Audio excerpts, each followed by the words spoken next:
अल्हम्दुलिल्लाहि रब्बिल आलमीन वस्सलातु वस्सलामु अला सय्यिदिना मुहम्मदिन खातिमिल अंबिया वल मुरसलीन व अला आलिहि व अस्हाबिहि अजमईन अम्मा बअद फ़अऊज़ु बिल्लाहि मिनश शैतानिर रजीम बिस्मिल्लाहिर रहमानिर रहीम वमन युतिइल्लाह व रसूलहु फ़क़द फ़ाज़ फ़ौज़न अज़ीमा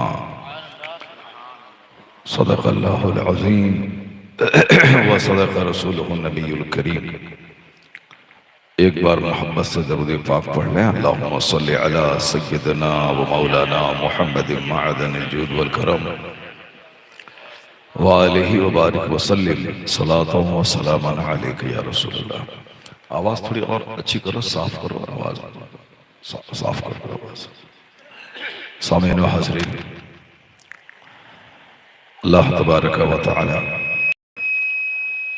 आपका यहाँ आना, अपना कीमती वक्त देना और वाज़ो नसीहत सुनकर फ़ायदा उठाना, अल्लाह इसे कबूल फरमाए और इस 2-4 घंटे के बदले में अल्लाह ताला आपको सेहत और आफियत अता फरमाए। जिंदगी में वही लम्हे कीमती होते हैं जो लम्हे अल्लाह रसूल की याद में बसर हो जाए। यूं तो दुनिया में सारे लोग पैदा हुए हैं मरने के लिए ही, कोई जिंदा रहने ही पैदा हुआ है। तो मगर जिंदगी वो कामयाब है जो जिंदगी उसूल और ज़ाब्ते के तहत गुजारी जाए, जो जिंदगी अल्लाह रसूल की इताअत व फरमाबरदारी में बसर हो जाए, वही असल जिंदगी है। उसके अलावा जितने भी काम हैं सारे के सारे अबस और बेकार हैं, और अक्सर लोग यूं ही बेकार जिंदगी गुजार के दुनिया से चले जाते हैं। कम ही लोग होते हैं जो एक अच्छी जिंदगी गुजार कर दूसरों के लिए एक मीनारे नूर साबित होते हैं। दुनिया में कभी किसी बड़े मालदारों जमींदारों को बतौर आइडियल कभी नहीं पेश किया गया। अगर उनकी मालदारी के साथ तकवा और परहेजगारी की दौलत भी थी तो लोग उनको कौम के लिए, समाज के लिए, मिल्लत के लिए मॉडल बना के पेश करते थे। खालिस मालदारी इसके अंदर थी। कभी ऐसा नहीं हुआ कि लोग उस मालदार की जिंदगी को दूसरों के लिए आइडियल बना के पेश करें, ऐसा कभी नहीं हुआ।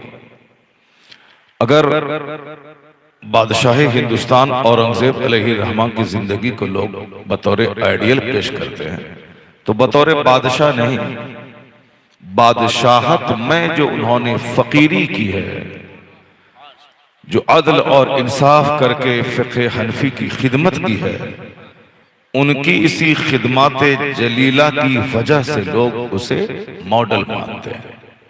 वरना हिंदुस्तान में 800 साल तक मुसलमानों की सल्तनत रही और इस 800 साल में सैकड़ों बादशाह आए, लेकिन कभी इस तरह की पाकीज़ा महफिल में उनमें से किसी का चर्चा नहीं होता है।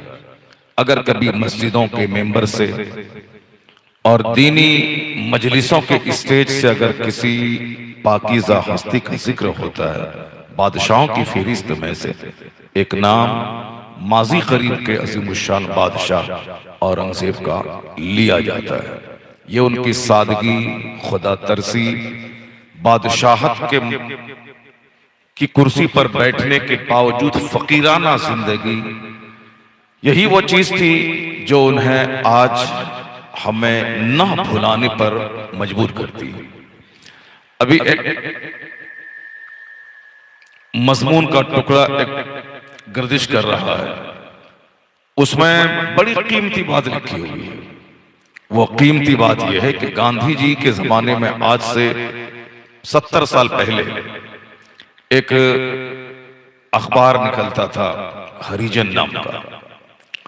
उस अखबार में ये खबर छपी थी, उसी का तराशा, उसी का टुकड़ा अभी कई दिनों से यूट्यूब पे गश्त कर रहा है। उसमें हिंदुस्तान के जबरदस्त बड़े लीडर, आयरन लीडर, जो हिंदुस्तान के बापू कहे जाते हैं, जिसे लोग मोहनदास करमचंद गांधी जी कहते हैं। गांधी जी ने जब पहली बार 1947 में कांग्रेस की गवर्नमेंट बनी तो उन्होंने मिनिस्टर्स को खिताब करते हुए, नसीहत करते हुए कहा था कि आप लोग सेवक बने हैं, यानी हिंदुस्तान की सेवा करनी है आप लोगों को, आप लोग राजा नहीं हैं, हिंदुस्तान के खादिम हैं, खिदमत करनी है आप लोगों को, और सिंपल सादी जिंदगी गुजारनी है। बात यहां से चली कि किसी राजा, महाराजा, बादशाह की जिंदगी को कभी मॉडल नहीं बनाया गया कि ये तुम्हारे लिए नमूना है, इसकी रोशनी में जिंदगी गुजारो, कभी नहीं। चूंकि हम आज एक अल्लाह के नेक बंदे के उर्स में बैठे हैं, इसीलिए बतौर तमहीद ये जुमले मेरी जबान से निकल गए कि कभी किसी राजा को बतौर एग्जाम्पल नहीं पेश किया गया कि तुम्हें इनकी पैरवी करनी है। 1000 बीघा जमीन के जोतने वाले जमींदार को नहीं पेश किया गया कि तुम्हें इनके नक्शे कदम पे चलना है। जब भी इस तरह की बातें आई तो किसी फकीर की, किसी जागिद की, किसी नेक लोगों की, अल्लाह के वली की जिंदगी को मॉडल बना के पेश किया गया। किसी भी बादशाह का उर्स आज तक नहीं मनाया जाता, जबरदस्ती उनका बेटा भतीजा मना ले वो अलग बात है, लेकिन आम आदमी, अवामुन्नास, लाखों करोड़ों के दिलों में उनकी मोहब्बत हो और उनका उर्स मनाया जाता हो, बादे विसाल, उनके विसाल की तारीख को जिंदा रखा जाता हो, उसी का नाम उर्स है। कभी किसी लैंडलॉर्ड, कैपिटलिस्ट, किंग, बादशाह, किसी रानी, किसी महाराजा का उर्स नहीं मनाया गया। उर्स उन्हीं का मनाया गया जो फटा पुराना हुआ कपड़ा पहनते थे, जो जौ की सूखी रोटी खाते थे, जो किराए के घर में रहते थे, जो मिट्टी की दीवार ऊपर घास वाली छत में रहते थे, जो सुबह खाते थे तो शाम के लिए तरसते थे कि क्या खाएं, जो साल के 5 दिन के अलावा सारे अय्याम रोजे से रहते थे, मुसीबतें उठा लेते थे मगर कभी जबान पे झूठ नहीं लाते थे, तंगियों में जिंदगी गुजारते थे मगर कभी औलाद के पेट में हराम का लुकमा नहीं डालते थे। इन्हीं लोगों की जिंदगी को मॉडल बना के पेश किया जाता है और उर्स उनका ही मनाया जाता है। कभी किसी बेनमाजी का उर्स अवामुन्नास, जमहूर उलमा ने कभी नहीं मनाया। हाँ, बंबई में कोई सड़क के किनारे कोई पागल बाबा पाया गया हो, साहब चरसी हो और गांजा पीने वाला हो, उसी के 2-4 दलाल हराम के पैसे से मजार बना के बोले कि मेरा बाबा कुतुब था, अब्दाल था, वो ढोल बजाता रहे, वो एक अलग चीज है। लेकिन करोड़ों दिलों में जो राज करता है वो ढोंगी नहीं, जो मुस्तफा की शरीयत पे अमल करता है। आज आला हजरत को मुझ जैसे करोड़ों लोग अपना आइडियल मानते हैं, इसीलिए मानते हैं कि आला हजरत किसी जमींदार का नाम नहीं है, किसी कैपिटलिस्ट का नाम नहीं है, किसी मिनिस्टर का नाम नहीं है। आला हजरत 24 घंटे में सिर्फ 2 घंटे सोकर बाकी सारे घंटों को मुस्तफा के दीन की खिदमत में लगा देने वाले मुजद्दिद का नाम है। यही वजह है कि अल्लाह तबारक व तआला उन्हें वो इज्जत दे दी कि आज 100 साल गुजर जाने के बाद भी लगता नहीं है कि आला हजरत दुनिया से चले गए हैं, लगता है कि बरेली की लाइब्रेरी में बैठे हैं और वहीं से कयामत तक के तमाम फितनों का जवाब दे रहे हैं। तो जो दीन की खिदमत करता है अल्लाह ताला उसे इज्जत देता है। लोग उनकी सुबह शाम से रोशनी हासिल करते हैं, लोग उनकी जिंदगी को पढ़ पढ़ कर अपने दिलों की जंग को साफ करते हैं, लोग उनकी जिंदगी का मुताला करके एक कामयाब जिंदगी की तलाश में रहते हैं। तो जाहिदों, फकीरों को मॉडल बनाया गया। यही जुमला गांधी जी ने 1947 में मंत्रियों और मिनिस्टरों के बीच में तकरीर करते हुए कहा था कि आप लोग हिंदुस्तान के खादिम हैं, कभी अपने आप को राजा मत समझिएगा, सिंपल लाइफ गुजारिए, सादी जिंदगी गुजारिए, इसलिए कि सादी जिंदगी गुजारने वाला ही दूसरों की सेवा कर सकता है। जो खुद ख्वाहिशात के जंगल में घिर गया हो, ढेर सारी चीजें उनको चाहिए, तो वो कभी दूसरों की सेवा नहीं कर पाएगा। सेवा करने वाला अपनी ख्वाहिशात को मिट्टी में दफन कर देता है, अपनी अनानियत को खत्म कर देता है, अपने बाल बच्चों को अच्छा खाने पीने की ख्वाहिश खत्म कर देता है, वही लाखों करोड़ों लोगों की खिदमत कर सकता है। वरना अपनी सेवा करने वाले को 1 खरब रुपए हो जाए फिर भी कम है, क्योंकि ख्वाहिशात की कोई इंतहा नहीं है। पैसा जितना भी हो जाए कभी भी किसी की ख्वाहिशात पूरी हो नहीं सकती है, इसलिए सादगी में अमन है। गांधी जी ने कहा, अगला जुमला चौंका देने वाला उसका है। उन्होंने कहा कि आपके लिए मैं किसको बतौर नमूना पेश करूं। उन्होंने कहा कि रामचंद्र जी और कृष्ण जी को मैं आपके लिए मॉडल नहीं पेश कर सकता, इसलिए कि वो तारीखी हस्तियां नहीं थी। गांधी जी का कौल है कि वो ऐतिहासिक पर्सनैलिटी, तारीखी हस्तियां नहीं थी, इसलिए मेरी मजबूरी है कि मैं आपके सामने उनका नाम लेता हूं, उनको बतौर मिसाल पेश करता हूं। किनको? जो एक बहुत बड़े राजा होने के बावजूद, एक बड़ी सल्तनत के बादशाह और हाकिम होने के बावजूद फकीरों जैसी जिंदगी बसर करते थे। मैं नाम अगर लेता हूं आपके सामने, मेरी मजबूरी है। गांधी जी कहते हैं अबू बकर और उमर का नाम मैं लेता हूं बतौर मॉडल, जो एक बहुत बड़े भूभाग के हाकिम और बादशाह थे, उसके बावजूद फकीरों जैसी जिंदगी उन्होंने बसर की है। चूंकि रामचंद्र जी वो हाकिम का नाम नहीं, उनके बादशाह का बेटा है। कृष्ण जी वो किसी मुल्क के हाकिम नहीं थे जो सल्तनत करके अदल और इंसाफ कायम किए, बस मानने वालों की निगाहों में, अकीदत की निगाहों में एक हस्ती है, वो जाने। लेकिन गांधी जी कहते हैं कि अबू बकर और उमर को आप मंत्रियों के लिए मैं मॉडल बना के पेश करता हूं, इसलिए कि अबू बकर और उमर एक बड़ी सल्तनत के हाकिम थे, मगर उसके बावजूद वो फकीराना जिंदगी बसर करते थे। ऐसी फकीराना जिंदगी की उमर फारूक के कपड़े में 50 पैबंद लगे हुए थे, और ये दुनिया का कोई हाकिम ऐसी जिंदगी गुजार ही नहीं सकता है। मुझ जैसा छोटा मौलवी जो रोजाना 5000 रुपए कमाता हो, अपनी जिंदगी में कभी फटा हुआ कपड़ा नहीं पहनता है। वो कभी नहीं 2 कपड़े पे किफायत करता है कि 2 कपड़ा काफी है ताकि धोने में भी आसानी हो, वरना आज 1-1 दर्जन 2-2 दर्जन कपड़े लोगों के पास हैं। औरतों को धोने में इतनी तकलीफ होती है कि अब हाथ से धोने का माहौल खत्म हो गया, अब वॉशिंग मशीन में उन कपड़ों को साफ किया जाता है। अगर वॉशिंग मशीन में 50 कपड़े हैं, एक कपड़ा अगर नापाक उसमें चला गया, मैं दावे के साथ कहता हूं कि कपड़ा पाक नहीं हो सकता है, इसलिए कि उसका टोटल पानी साफ होकर बाहर नहीं निकलता है, उसी में रहता है, चाहे वो 1000 बार उसको घुमाए। इसलिए मैं अपने घर की खवातीन को मैं नसीहत कर दी है कि भले ही उसमें अगर तुम साफ कर रही हो, अलग से निकाल के नल में उस कपड़े को लगा के इतना पानी बहा दो ताकि सारे साबुन और सरफ साफ हो जाएं, तब वो कपड़ा पाक होगा। नापाक कपड़े के बारे में, पाक कपड़ा अगर है तो फिर तो वो तो साफ ऐसे ही साफ है, वो सिर्फ मैल कुचैल साफ कर दिया जाएगा। तो मैं कहना चाहता हूं कि साहब इस कदर लोग आराम पसंद हो गए, इस कदर लोगों के पास ताकत नहीं रही कि अब इतने कपड़े हैं कि साहब धोने के लिए टाइम उसके पास नहीं है, मशीन आ गई है। 2 कपड़े में सहूलत इतनी है कि एक कपड़ा पहना, एक कपड़ा धोने में कोई टाइम नहीं लगा, अपने से आदमी धो सकता है। इतने कपड़े हैं, मगर हमारी हैसियत क्या है? हमारी हैसियत एक मामूली इंसान की है, लेकिन जो इस्लामी सल्तनत के बाताज बादशाह है, अरब और अजम में जहां जहां इस्लाम है, इस्लामी गवर्नमेंट थी, उसके बाताज इकलौता बादशाह थे उमर फारूक आजम।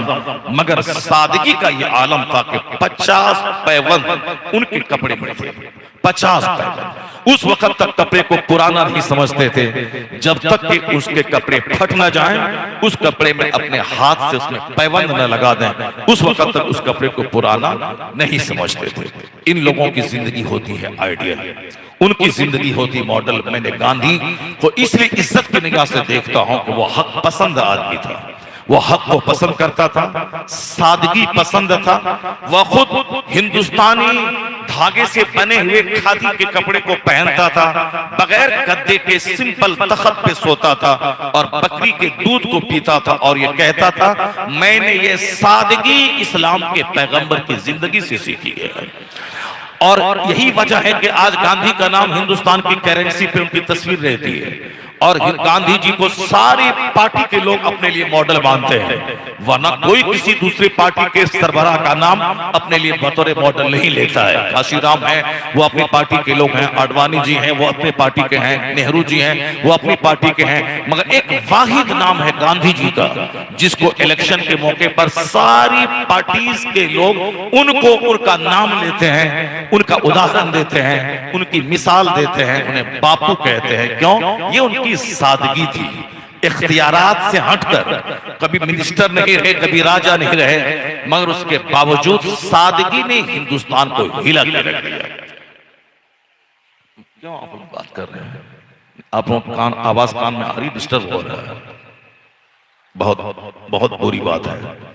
अगर बातें करनी है तो स्टेज से बाहर, अगर जरूरी बात है तो स्टेज से बाहर करें, स्टेज पर बैठ के बातें ना किया करें, क्योंकि ये सारे लोग बेवकूफ नहीं हैं कि जो चुप करके बातें सुन रहे हैं। अगर आप बात करने लगेंगे सारा मजमा बात करेगा तो फिर तो मैं तनहा पड़ जाऊंगा और उसी तन्हाई में मैं भी आंख बंद करके 2 घंटे बात करूंगा और पैसा लूंगा और चल दूंगा। ऐसा मत कीजिए, वो सारा काम मत कीजिए, पैसे की कोई हैसियत नहीं है। एक हाफिज कुरान जो कुरान सुनाता है रमजान में, उसको 50 खरब रुपए में तौल दिया जाए, फिर भी कुरान सुनने का जो हक है वो हक अदा नहीं हो पाएगा। पैसा तो जलील सी चीजें हैं, चमार, दुसास, संथाल, मुसर, जांगड़, डोम, सारे लोग पैसा कमाते हैं, सब मकान में रहते हैं, सबके पास बुलेट और गाड़ी है। तो आज की दुनिया में बुलेट खरीदना कमाल नहीं है, कार खरीदना कमाल नहीं है, पुख्ते का घर बनाना कमाल नहीं। अगर पुख्ते का घर बनाना कमाल होता, कभी एक डोम पुख्ता के घर में नहीं रहता, कभी एक संथाल पुख्ता के घर में नहीं रहता, कभी एक मजदूरी करने वाला 8 घंटे ईंट ठोकर 300 रुपए कमाने वाला कभी पुख्ता के घर में नहीं रहता।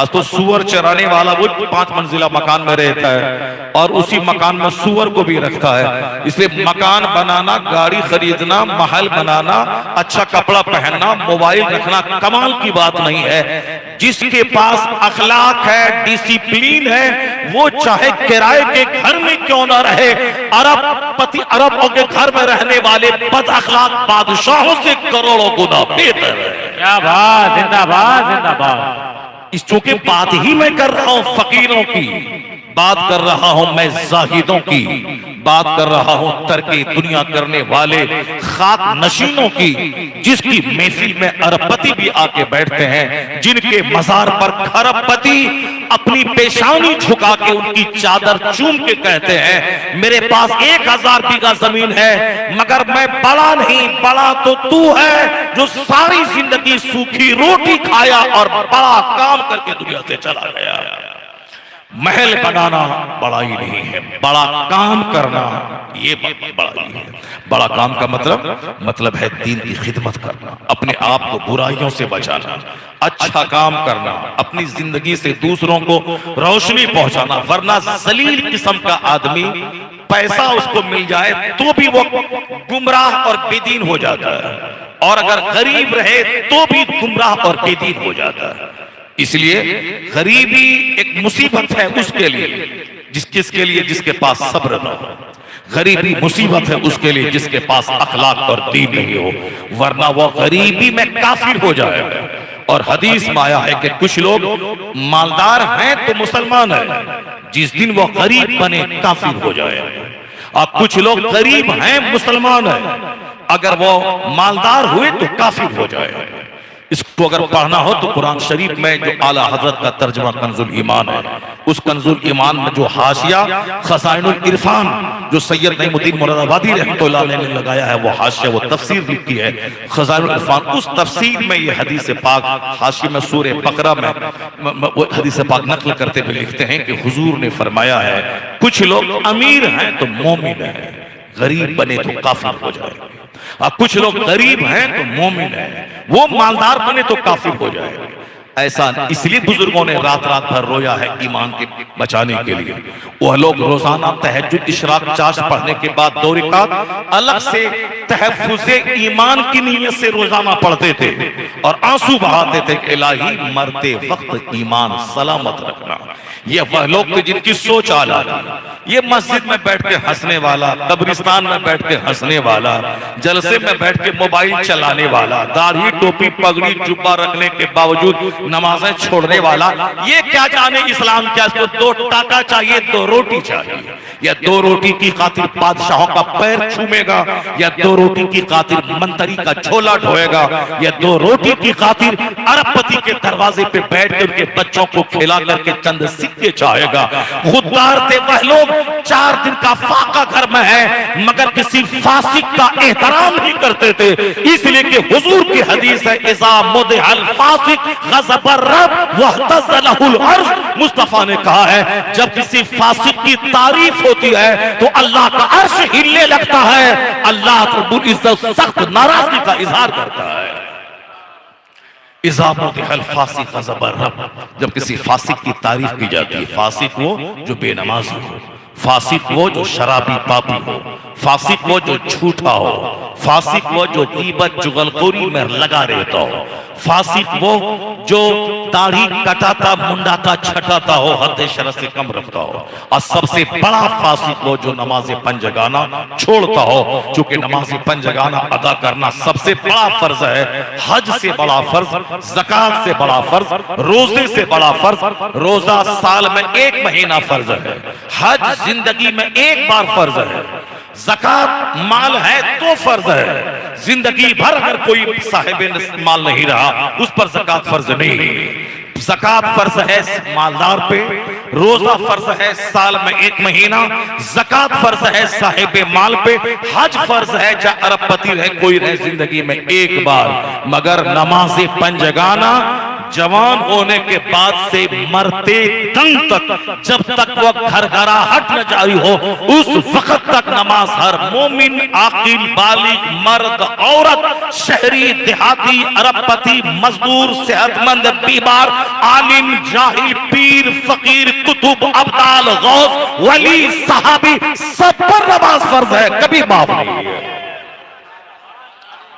इसीलिए अगर कोई पीर नमाज नहीं पढ़ता हो तो उसकी भी ताजीम नहीं की जाएगी, क्योंकि वो फासिक है, और जो फासिक है उसकी ताजीम नहीं की जाती है। फासिक की तौहीन करना जरूरी है, फासिक की ताजीम नहीं की जाएगी। जाहिर सी बात है, जो ढोल बजाता हो वह फासिक है, जो सिनेमा देखता हो वह फासिक है, जो खूब आराम से बेटा बेटी बीवी की सेल्फी लेता हो वह फासिक है। फोटोग्राफी हराम है, वो सेल्फी लेता हो बीवी की, बच्चे की, ये सब हराम है, वो पीर फासिक है। जो बंद कमरे में फिल्में देखता हो, मुरीदों के सामने नेक बनता हो, बंद कमरे में मोबाइल में घिनौनी तस्वीरें देखता हो, वह फासिक है। जानबूझकर बैठा रहा, नमाज नहीं पढ़ा, वह फासिक है। उस फासिक की ताजीम नहीं, फासिक की तौकीर जरूरी है। इसलिए पीर के लिए मुत्तकी होना जरूरी है, क्योंकि पीर वाजिबुत ताजीम है, और वाजिबुत ताजीम वह होगा जो शरीयत और सुन्नत का एहतराम करने वाला है। जहां तक सवाल रहा साहब मनमाने ढंग से जीने का, वो तो सब लोग जी रहे हैं, तुमको भी जीना है, जी जाओ। बहुत सारे लोग हैं जो शराब भी पीते हैं, बाबा भी बने हुए हैं। बहुत सारे लोग हैं दाढ़ी और मोछ सब मुंडाए हुए हैं और बाबा बने हुए हैं, बाबा बने हुए। अभी तो आजादी का दौर है, दाढ़ी भी नहीं बाबा, मोछ भी नहीं है बाबा है। जबकि पहले आज से 50 साल पहले किसी को बाबा नहीं कहा गया, जिसकी दाढ़ी ना हो, जिसकी मोछ ना हो, कभी उसको बाबा नहीं कहा गया। और सारे सबके पास दाढ़ी है। अब जाके देखें, जितने भी मंदिर थे उन मंदिरों के सारे महंत के पास दाढ़ी है, सबके पास, आशाराम के पास दाढ़ी है, बाबा रामदेव के पास दाढ़ी है, और सब हमारे बिहार में हजारों मंदिरों के पंडित हैं, सबके चेहरे पे दाढ़ी है। वो तो एक लौता बाबा है जो दाढ़ी और मोछ कुछ नहीं है, फिर भी बाबा बने हुए हैं। तो एक लौता अपना मन है अब, और आजकल सारे लोग सबको मान लेते हैं, दाढ़ी मोछ कुछ नहीं, फिर भी बाबा बना हुआ। उसी तरीके से न नमाज है न रोजा है, बाबा बना हुआ है। एक बाबा फकीर हमारे बिहार में है, ना नमाज भी नहीं पढ़ता है, वो नमाज ही नहीं पढ़ता है, बिल्कुल बाबा बना हुआ, दाढ़ी है, लंबा लंबा बाल है, बहुत बड़ा मदरसा चलाता है। लोग कहते हैं मौलाना लोग उनके पीछे नहीं पढ़ते हैं, तकरीर कभी कर देते हैं, फासिक है, नमाज छोड़ना हराम है उसकी, मगर ज्यादा उसके पीछे हाथ धो के नहीं पढ़ते हैं। चलो ये जहन्नम जाएगा, मगर इसकी मेहनतों से 1000 बच्चे पढ़ रहे हैं मदरसे में, मदरसा चल रहा है, मस्जिद उन्होंने तामीर की, अगर वो नमाज नहीं पढ़ता है लेकिन बहुत बड़ी मस्जिद तामीर की है, पूरे इलाके के नमूने की मस्जिद, मस्जिद साबिरी, हजारों लोग नमाज पढ़ते हैं, मदरसा है। चलो जाओ, तुम जाओ जहन्नम में, जहां जाना है जाओ, लेकिन काम हो रहा है। मुस्तफा जान सलाम डेली पढ़ा जा रहा है उस मदरसे में, इसीलिए मौलाना लोग उनके पीछे हाथ धो के नहीं पड़े, क्योंकि नुकसान कम है, फायदा ज्यादा है। तो फायदे पे नजर है, नुकसान पे नजर नहीं है, मगर फिर भी वो बाबा बना हुआ है। लोग कहते हैं फला बाबा, बाबा हकीकत में वो होता है जो कुरान और सुन्नत पे अमल करता है। और हकीकत में बाबा अगर कोई कहलाने का हकदार है इस दौर में, तो सच्चा बाबा, बाबा आजम वो है जिसने बिदअतों को मिटाया है, सुन्नतों का राज कायम किया है। उसका नाम मुजद्दिद आजम इमाम अहमद रजा का फाज़िल बरेलवी। नारे तकबीर, नारे रिसालत, मसलके आला हजरत, उर्से मुक़द्दस। आज चूंकि बातें मुझको बहुत करनी है आपसे, आपको गौर से मेरी तकरीर सुननी है।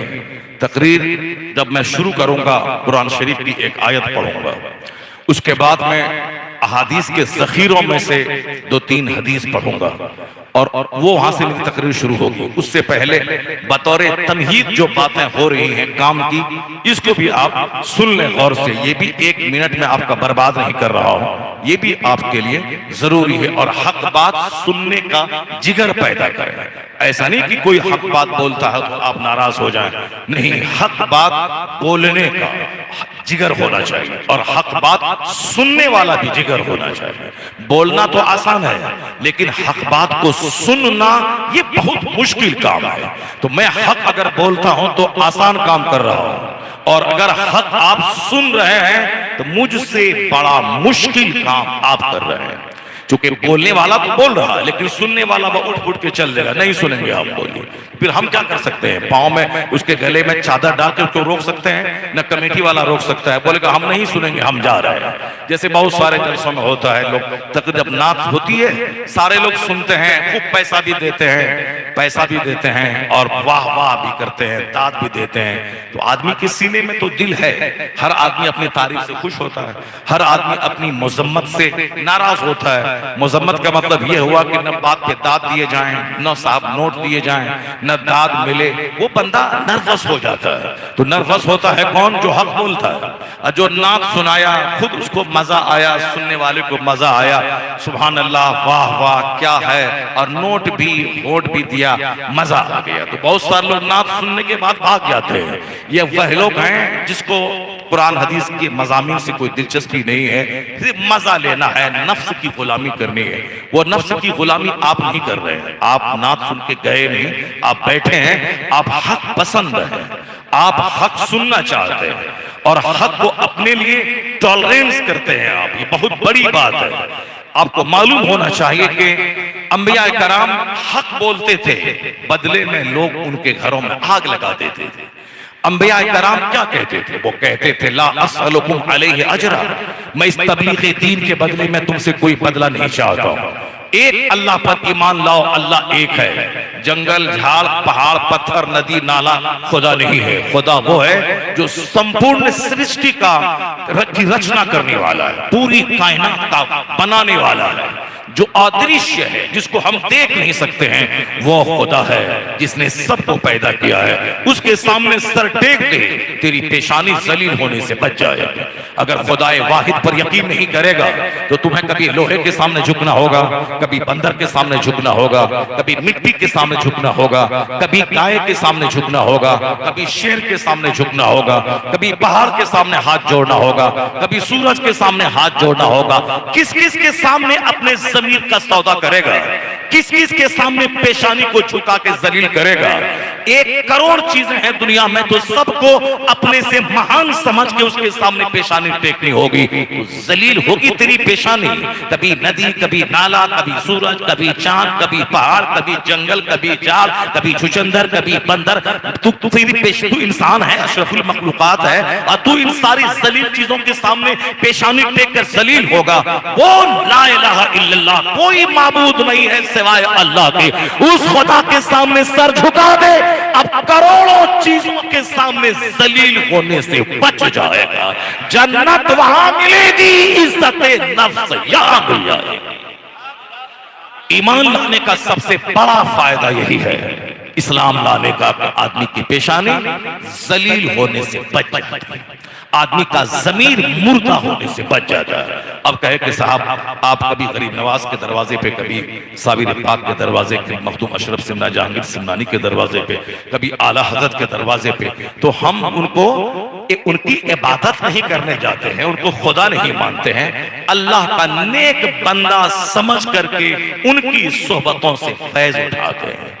इसीलिए उनको खुदा नहीं मानते हैं। कि तुम बोलेगा कि आप कभी यहाँ, कभी वहां, कभी अजमेर, कभी बरेली, कभी बगदाद, कभी मदीना, कभी किचोछा, कभी कलियर, कभी साहब पंडवा, कभी देवा, ये जो करते हैं, ये वहां हम लोगों में से करोड़ों आदमी है जो ना बरेली गया है, ना देवा गया है, ना अजमेर गया है, ना बरेली गया है, कहीं नहीं गया है। करोड़ों मुसलमान है जो मदीना तक नहीं गया है। वो अगर जा भी रहा है कोई अजमेर, तो खुदा परस्तिश के लिए नहीं जाता है। जैसे हमारे वालिद हैं, मैं उनकी इज्जत करता हूँ, मेरे उस्ताद हैं, मैं उनकी इज्जत करता हूँ, उसी तरह हमारे समाज के नेक परहेजगार लोग हैं, मैं उनकी इज्जत करता हूँ, मैं उनसे मिलने जाता हूँ, मैं उनको अपना वसीला बनाता हूँ। तो ये नेकों की जमात है जो जब तक जिंदा रहती है तो मैं हाथ चूमता हूँ, और जब मरने के बाद वो कब्र में चले जाते हैं तो मैं उनकी कब्र पे हाजिर होकर उनके तकवा के वसीले से अल्लाह से दुआ करता हूं।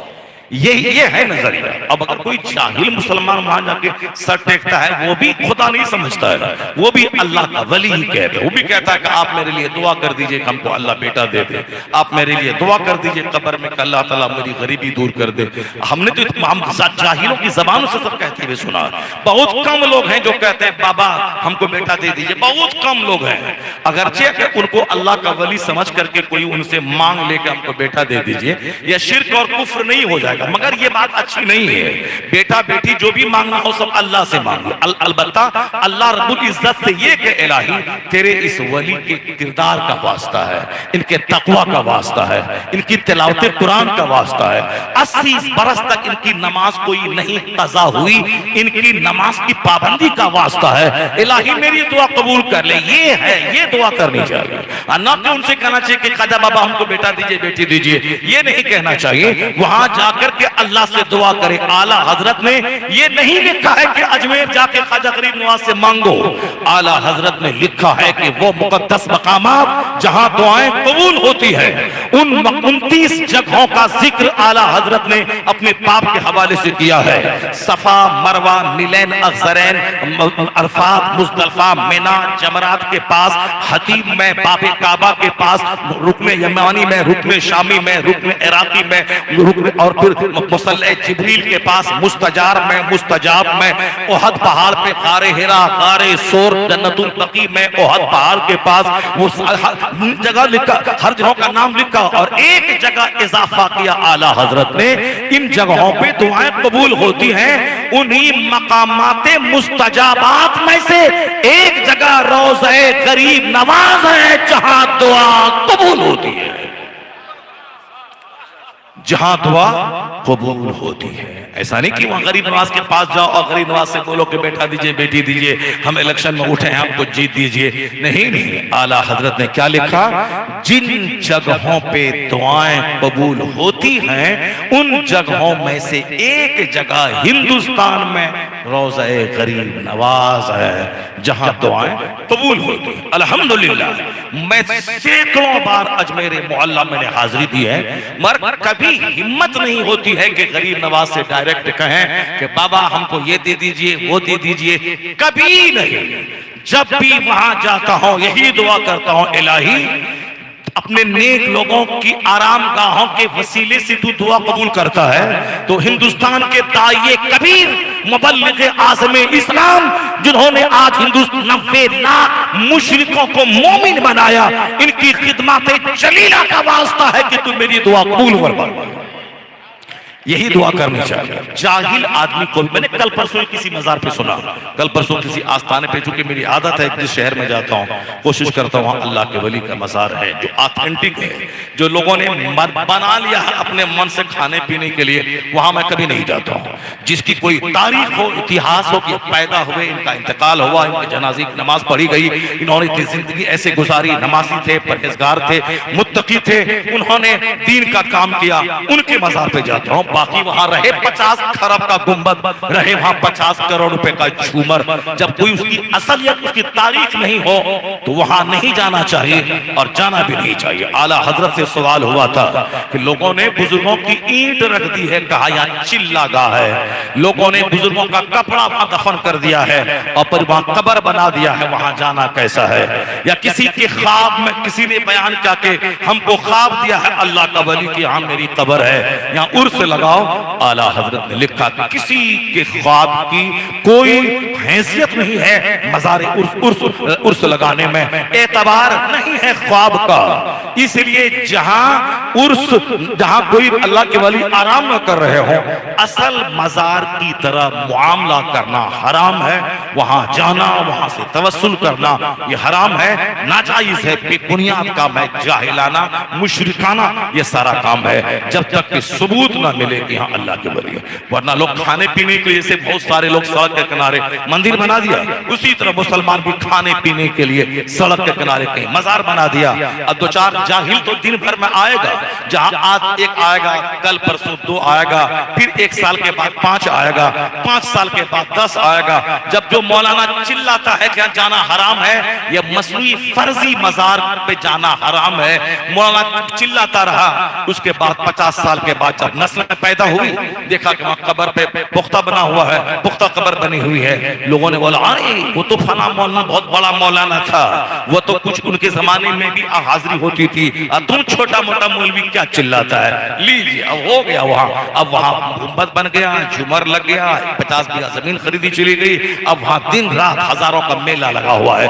500 बरस क्यों न हो जाए, आलिम इसीलिए गैर आलिम से मुमताज होता है, या हुजूम नहीं देखता, या मेला नहीं देखता, या झूमर नहीं देखता, ये कमेटी का हंगामा नहीं देखता, ये कव्वाली नहीं देखता, ये लंगर नहीं देखता, ये ढोल बाजा नहीं देखता, ये शरीयत देखता है कि हकीकत है तो फातिहा पढ़ता है वरना नहीं जाता है। इसीलिए आलिम दीन इशा की नमाज बाजमात पढ़कर सो जाए और फजर की नमाज बाजमात पढ़े मस्जिद में। रात भर कोई गैर आलिम तहज्जुद पाता रहे, उससे बेहतर है वो आलिम जो शरीयत सिखा के सो गया और सुबह फजर की नमाज पढ़ा, उसे भी पूरी रात जागने वालों के बराबर अज्र का हिस्सा मिलता है। चूंकि आलिम रब्बानी हर सांस के बदले में अज्र मिलता है। जाहिलों का 1 लाख बरस का वो सजदा जिस सजदे में खुशू और खुजू न हो, शरीयत का एहतमाम न हो, उससे बेहतर है आलिम दीन का वो सजदा जो तवज्जो के साथ, यकसूरी के साथ, खुशू और खुजू के साथ शरीयत पर अमल करते हुए वो सजदा करता हो। पाकिस्तान हिंदुस्तान के पार्लियामेंट में आपने देखा एक बैरिस्टर है, लायर है, अमेरिका से, ऑक्सफोर्ड से, कैम्ब्रिज से, कहां से डिग्रियां लेके आया है, दाढ़ी मोछ साफ करके बैठा है, और वो जब कुरान पाक पढ़ता है कुल हुवल्लाहु अहद तो लम यलाद वलम यूलाद पढ़ रहा था। एक मौलाना बोला बैरिस्टर है ये, अमेरिका से पढ़ के आए हैं ये डिग्री वो डिग्री सारी डिग्री है, और कुरान की छोटी सूरत सूरह इखलास पढ़ना नहीं आता है। कौन डिग्री है वो, किस काम का आदमी है वो? सारी डिग्रियां बेकार हैं अगर कुरान पढ़ना नहीं आता हो, सारी डिग्री बेकार है। वो बोला हमको जलील कर दिया, हमको जलील कर दिया। क्या जलील कर दिया? तुम ऑक्सफोर्ड से पढ़ा हो, कैम्ब्रिज से पढ़ा हो, अमेरिका से डिग्री लेके आए हो, कुल हुवल्लाहु अहद पढ़ना नहीं आता है तो क्या पढ़े हो तुम? मोमिन वो है फिजिक्स केमिस्ट्री बायोलॉजी बाद में पढ़ेगा, पहले कुरान पढ़ेगा। अंग्रेजी का प्रोनाउंसिएशन आए या ना आए, उसे कुरान पाक का उच्चारण, शब्दों का उच्चारण आना चाहिए। हर माँ बाप पे लाजिम है कि बच्चों को कुरान पढ़ाए, बच्चों को नमाजी बनाए।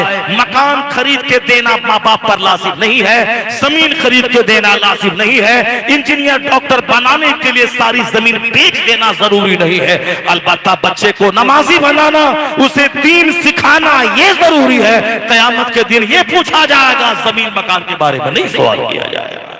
इंजीनियर हैं, डॉक्टर हैं, प्रोफेसर हैं, कुल हुवल्लाहु अहद पढ़ना नहीं आता, सुबहान रब्बियल आला पढ़ना नहीं आता।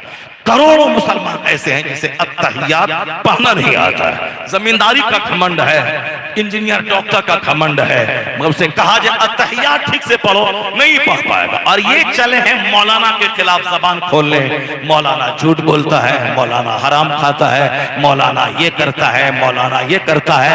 ये जिसको अत्तहियात पढ़ना नहीं आता हो, जिसको दुरूद इब्राहिमी नहीं आता हो, जिसको दुआए मासूरा ठीक से नहीं आती हो, वो चला है उनके खिलाफ जो 4 साल की उम्र से नमाज पढ़ रहा है। कम से कम इतना ही तो ख्याल कर लेते कि आप जुमा और ईदैन पढ़ते हो और 5 वक्त की नमाज 50 साल की उम्र से शुरू किए हो, लेकिन सामने मुसल्ले पे जो खड़ा है या जिस दिन मदरसे में दाखिल हुआ 4-5 साल की उम्र में नमाज फर्ज नहीं हुई थी, तब से ये नमाजी है। इस पॉइंट ऑफ व्यू से हमसे करोड़ों गुना बेहतर है कि मेरी 10 साल की नमाज कज़ा है और ये नमाज फर्ज होने से पहले से नमाजी है। अगर इस पॉइंट पे नजर रहेगी तो मौलाना का हाथ चूमा जाएगा, गीबत नहीं की जाएगी। इस नुक्ते नजर से हमसे करोड़ों गुना बेहतर है। मगर चूंकि अब नजरिया बदल गया है, पैसा पैसा पैसा इनके पास कम है, इसलिए इनका कोई वैल्यू नहीं है। चाहे वो अच्छा कुरान पढ़ें, अच्छी हदीस पढ़ें, चाहे वो नमाज को कायदे से पढ़ें, चाहे वो तहज्जुद पढ़ें, इशराक पढ़ें, चाश्त पढ़ें, कुछ भी पढ़ें, माल नहीं है तो कोई वैल्यू नहीं है। माल अल्लाह ताला इसीलिए लोगों को माल दे दिया, अब माल दे के सुकून छीन लिया, ताकि बहुत माल माल करते थे। औरतें भी कहती थी बाबा माल दे दीजिए, मर्द भी वही कहते थे बाबा माल दे दीजिए, नमाज में भी वही या अल्लाह माल दे दीजिए, हज करने में भी या अल्लाह माल दे दीजिए।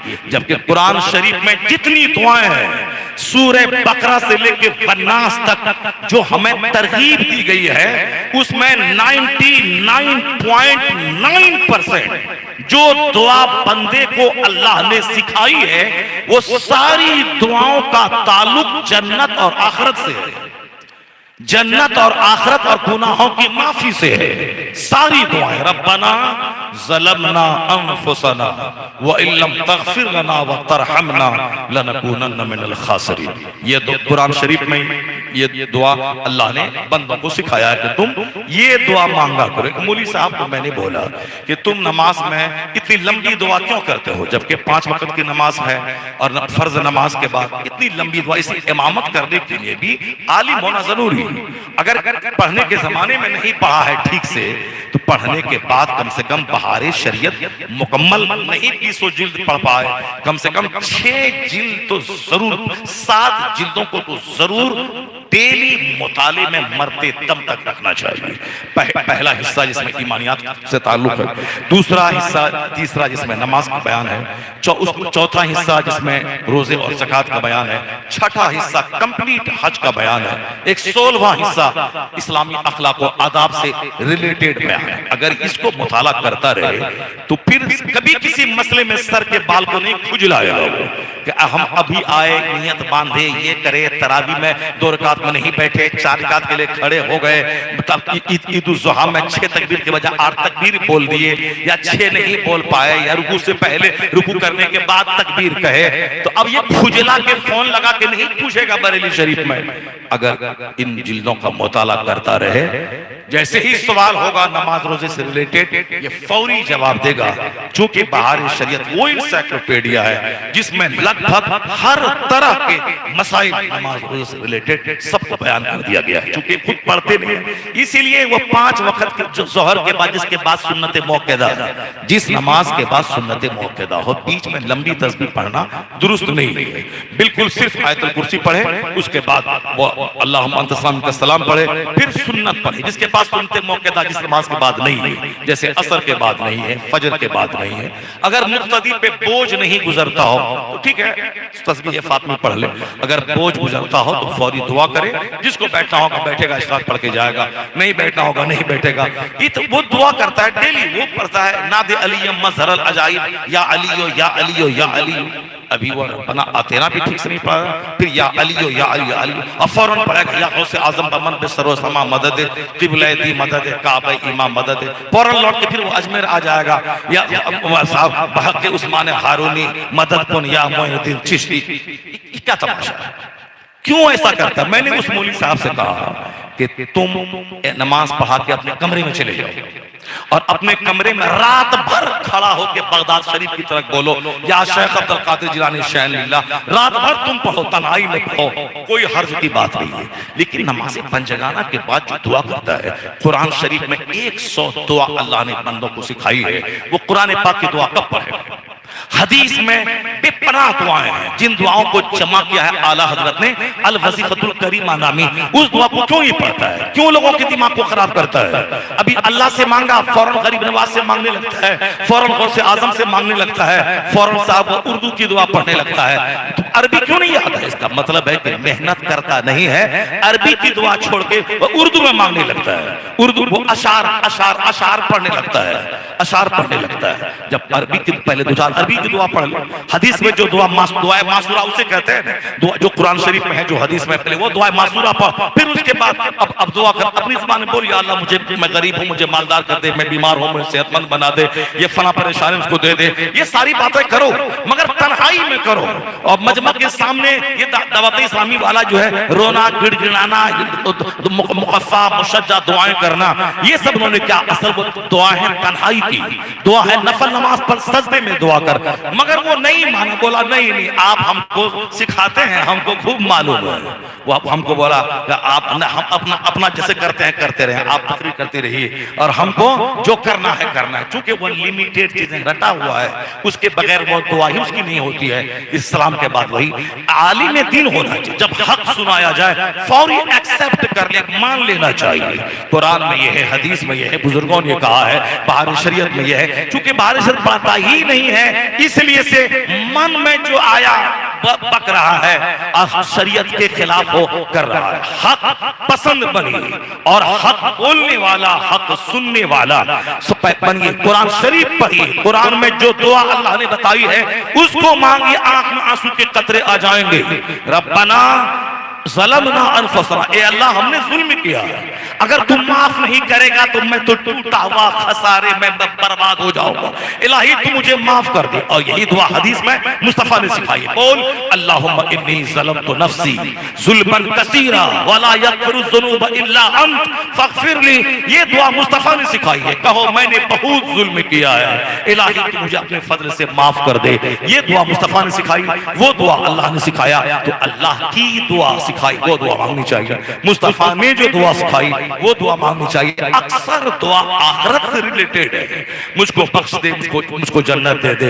उन तमाम दुआओं में जो दुआ उर्दू में आला हजरत ने मंजूम दुआ जो बताई है, अव्वल शेर से लेके आखिरी शेर तक, आप भी पढ़े, मैं भी पढ़ाऊं, मेरा मौलवी भाई भी पढ़े, एक शेर में भी न मकान की, न दुकान की, न अच्छी बीवी की, न अच्छे पड़ोसी की, न अच्छे कारोबार की, न शोहरत की, न दौलत की, एक शेर में भी दुआ नहीं मांगी गई है।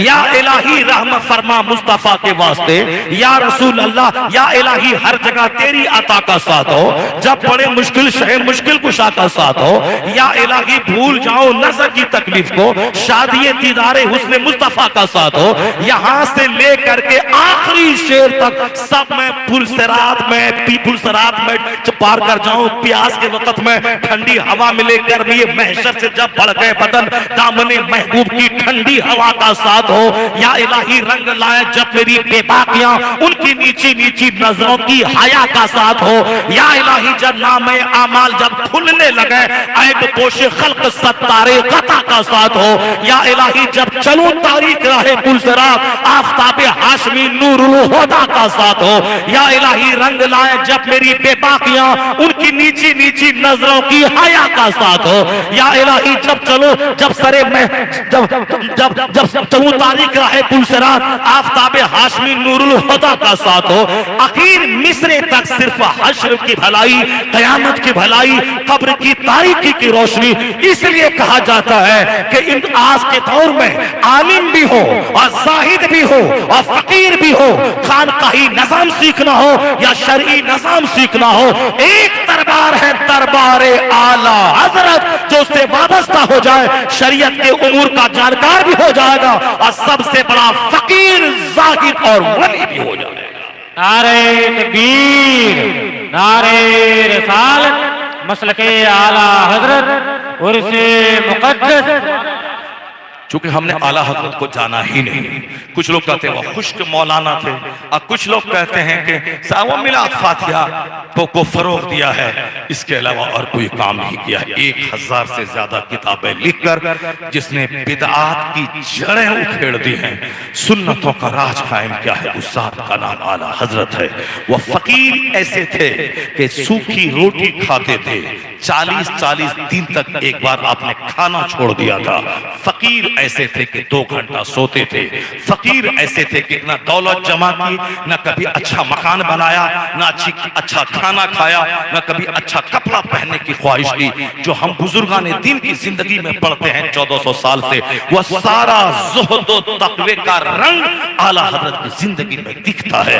एक आलिम बाअमल, इहक़ाक़ हक़, इब्ताल बातिल करने वाला आलिम भी है, फकीर भी है। इसलिए कहा जाता है कि गौसे आज़म का तक़वा, इमाम आज़म का फतवा और जुनैद बगदादी का ज़ुहद जिस ज़ात में जमा हो जाए, उसी का नाम अहमद रज़ा खां फ़ाज़िल बरेलवी है। अल्लाह तबारक व तआला हमको आपको सबों को आला हजरत के मसलक पर मक़दम तक कायम रहने की तौफीक अता फरमाए। अब जरा कुछ जरूरी बातें कर लेता हूँ, फिर उसके बाद कुरान शरीफ की एक आयत पढ़ता हूँ, फिर मुस्तफ़ा की एक हदीस सुनाता हूँ, उसके बाद टाइम हो जाएगा तो तकरीर खत्म कर देता हूँ। तो उस वक्त तक आप बैठे रहने का वादा कर रहे हैं, नहीं कर रहे हैं? रहेंगे ना आप बैठे हुए? एक हदीस, कुरान पाक की एक आयत, वो तकरीर जब मैं शुरू करूंगा उसको सुनेंगे ना गौर से आप लोग? नहीं सुनेंगे आप लोग? माशाअल्लाह आप लोग बड़े अच्छे हाथ उठा के बोले ला इलाहा इल्लल्लाह, जरा जोर से बोले अस्सलातु वस्सलामु अलैका या रसूल अल्लाह। हक सुनने का जज्बा पैदा कीजिए और मुंह दिखाई वाली बात मत कीजिए, चापलूसी वाली बात मत कीजिए। पीर साहब की तारीफ करेंगे तो प्रोग्राम मिल जाएगा। साहब पीर खां सज्जादी नशी के शान में तहनीयत के अशार पढ़ देंगे तो वो अपने साथ घुमाएंगे, मालामाल हो जाएंगे। मालामाल। एक अदीब बरेली शरीफ में हमसे कहा, हजरत आपके साथ रहना चाहते हैं, पूरे हिंदुस्तान आप घूमते हैं, हम नात पढ़ते हैं। मैंने कहा क्यों मेरे साथ रहना चाहता है? कहा मैं नात पढ़ता हूँ, आपके साथ रहूंगा। मैंने कहा मेरे साथ रह के क्या करोगे? कहा हम कहीं कहीं नात पढ़ देंगे, नात पढ़ के क्या करोगे?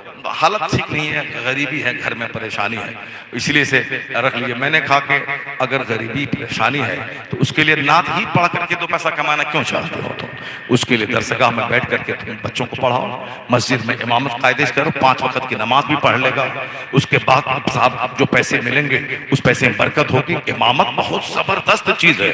खिताबत का 1 करोड़ रुपया जो कभी फजर यहाँ, जोहर वहाँ, असर वहाँ, मगरिब वहाँ, जमात से कभी कभी पढ़ा नहीं पढ़ा, ये तो पढ़ने वाले की बात कर रहा हूँ। जो नहीं पढ़ता तो सब माफ है, सातों खून माफ है उसके लिए जो नहीं पढ़ता है। पढ़ने वाला कभी जोहर यहाँ, असर वहाँ, मगरिब वहाँ। तुम 5 वक्त की नमाज पढ़ाते हो, जमात पांचों नमाज मस्जिद में पढ़ते हो, नमाज पढ़ाते हो।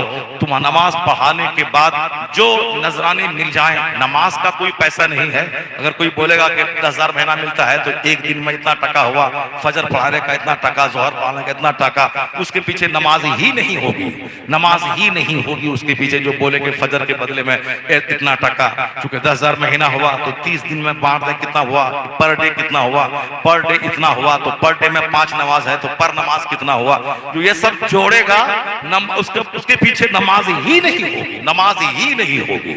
यहां तक लिखा है, किताब में आया है कि जो हाफिज तरावी सुनाने के लिए इस मस्जिद में, उस मस्जिद में, दोनों मस्जिद में चाहता है, लेकिन ये पता है कि यहाँ मिलता है 50,000, वहां मिलता है 30,000, ये 50,000 वाले में आगे का हमको रख लीजिए। उसके बारे में बुजुर्गों ने लिखा है किताब में, उसके पीछे तरावी की नमाज होगी ही नहीं, तरावी की नमाज होगी ही नहीं, उसके तरावी की नमाज ही नहीं होगी। ऐसा नहीं होता है। अब सब तरावी हो गई, सुन लिया, अब ठाम मच गया, 1 लाख दे दिया, सुनाने वाला यालमुन तालमुन पढ़ दिया और वह सब खुश हो गया, हमने तरावी पढ़ के एक ठीका अदा कर दिया।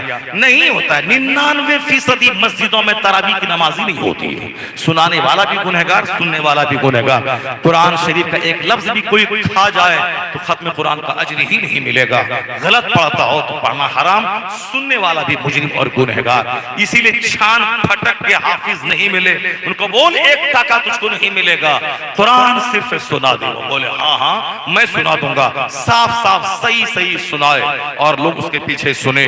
और ऐसा नहीं कि 1-2 रकात के बाद गपशप क्या, गुटखा लटा रहे हैं, गुटखा खा रहे हैं, रुकू में गया दौड़ के शामिल हो गया। सारी जिंदगी पढ़ेंगे, खत्म कुरान का सवाब नहीं मिलेगा।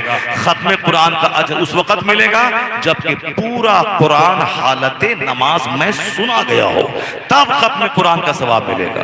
वरना 20 रकात तरावी की नमाज तो हो जाएगी, खत्म कुरान की जो सुन्नत है वो अदा ना होगी। जरा देखिए क्या क्या हो रहा है, क्या क्या हो रहा है। नमाज का टका जोड़ रहा है, फजर का इतना टका हुआ, जोहर का इतना टका हुआ, असर का इतना टका हुआ, नमाज ही नहीं होगी।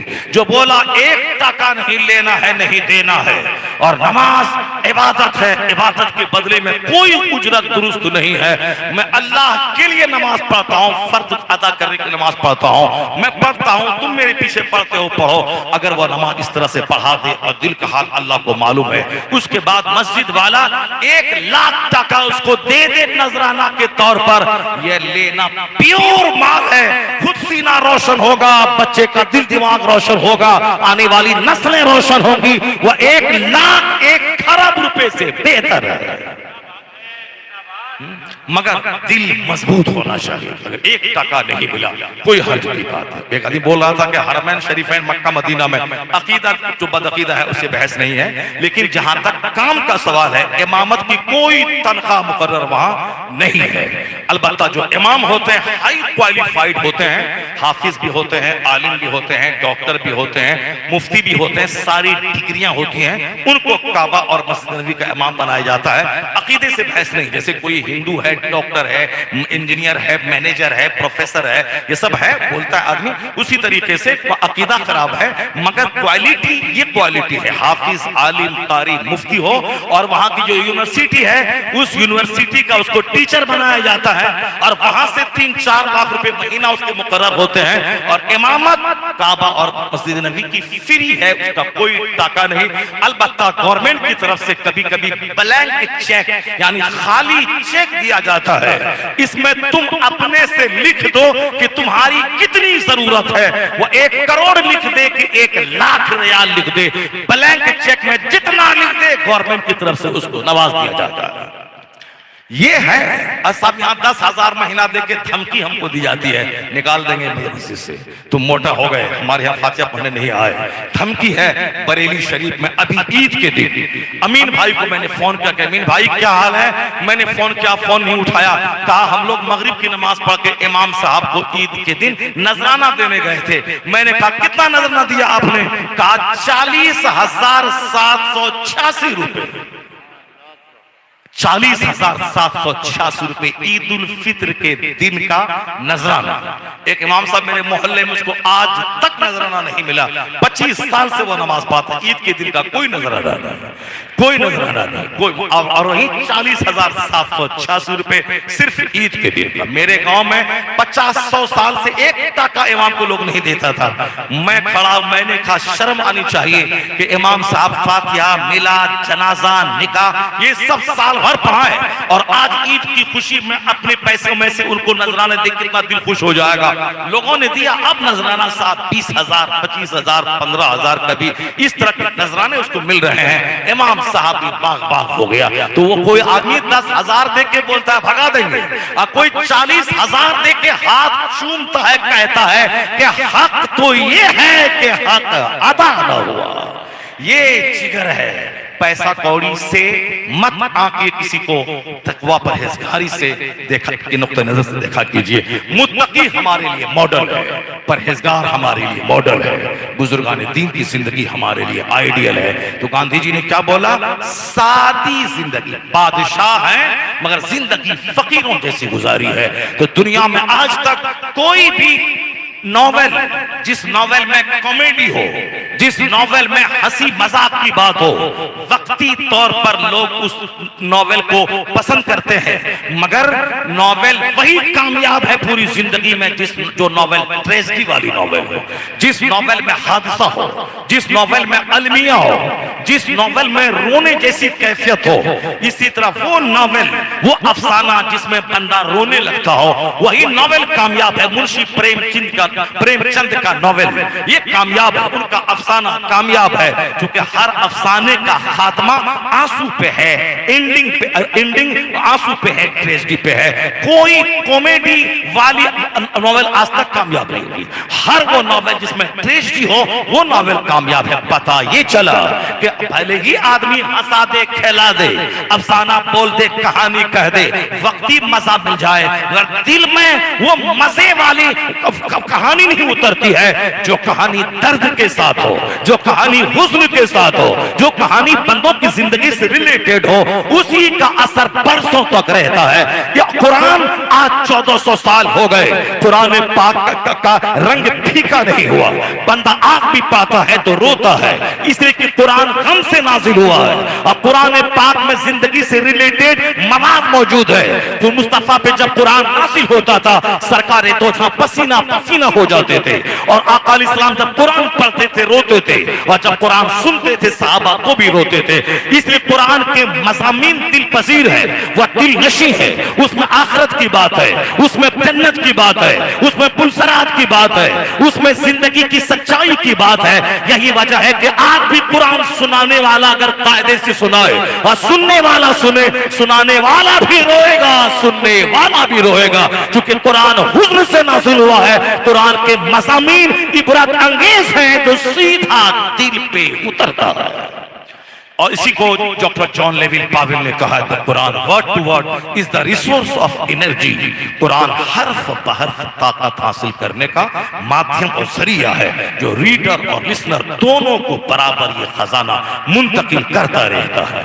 आदमी कभी भी अच्छा खा पी के कभी दूसरों के लिए मॉडल नहीं हुआ, लेकिन जो 15-15 घंटे रोजे में भूखा रहता है, जो 12-12 घंटे तक भूखा रहता है, या भूखे दूसरों के लिए मॉडल होते हैं, या भूखे दुख को देखकर दूसरे लोग आबदीदा हो जाते हैं। इन भूखों को देखकर घटिया से घटिया काफिर का भी दिल सॉफ्ट हो जाता है, वह भी उनके सम्मान की खातिर वो उखड़ा होता है। रोजेदारों को इज्जत देना, रोजेदारों को सम्मान देना, रोजेदारों की कदर करना, ये भूखा है, खा पी नहीं रहा है। आज भी इन भूखों को देखकर लोगों का सीना नर्म हो जाता है, लोगों की आंखें भीग जाती हैं। और जो खूब रोजाना सुबह से शाम तक 50 केजी चावल खाता हो, सेब संतरा खाता हो, 50 बोतल वह पीता हो, वह कभी दूसरों के लिए मॉडल नहीं हुआ। मॉडल हमेशा खाने वाला नहीं बना है, जो भूखा रहा है, जाहिद रहा है, वही दूसरों के लिए हमेशा मॉडल आइडियल बनता रहा। जिंदाबाद जिंदाबाद, सुभान अल्लाह। बुजुर्गों की जिंदगी हमारे लिए नमूना है कि इन बुजुर्गों ने हमें कुरान पाक पर अमल करके बताया है अपनी जिंदगी में, प्रैक्टिकल में। हम लोग पढ़ते हैं, हम लोग सुनते हैं, मगर बहुत कम लोगों का अमल कुरान पाक के मज़ामीन पे होता है। मगर जो लोग कब्र के अंदर लेटे हैं, जिनके मज़ार पे लाखों करोड़ों की हाजिरी होती है, जिनका बयान तज़किरतुल औलिया और दूसरी किताबों में है, यह वह लोग हैं जिन्होंने कुरान हदीस को प्रैक्टिकल में उस पर अमल करके दिखाया है। अब जरा गौर से सुनिए, मैं आपको बताता हूं कुरान ने क्या कहा और किस तरह हम सलूक कर अपनी जिंदगी गुजार रहे हैं और इन बुजुर्गों ने कैसे जिंदगी गुजारी है। ये मजमून को जरूर गौर से सुनिएगा और जाइएगा नहीं, गौर से सुनिएगा, क्योंकि आज हमारे लिए माल बहुत बड़ी चीज है। क्यों बेटा इंजीनियर क्यों बनना चाहते हो? मौलवी बनने में माल नहीं है, इसीलिए मैं इंजीनियर बन रहा हूं। चाहे कुरान पढ़े ना पढ़े, नमाज जिंदगी में पढ़े ना पढ़े।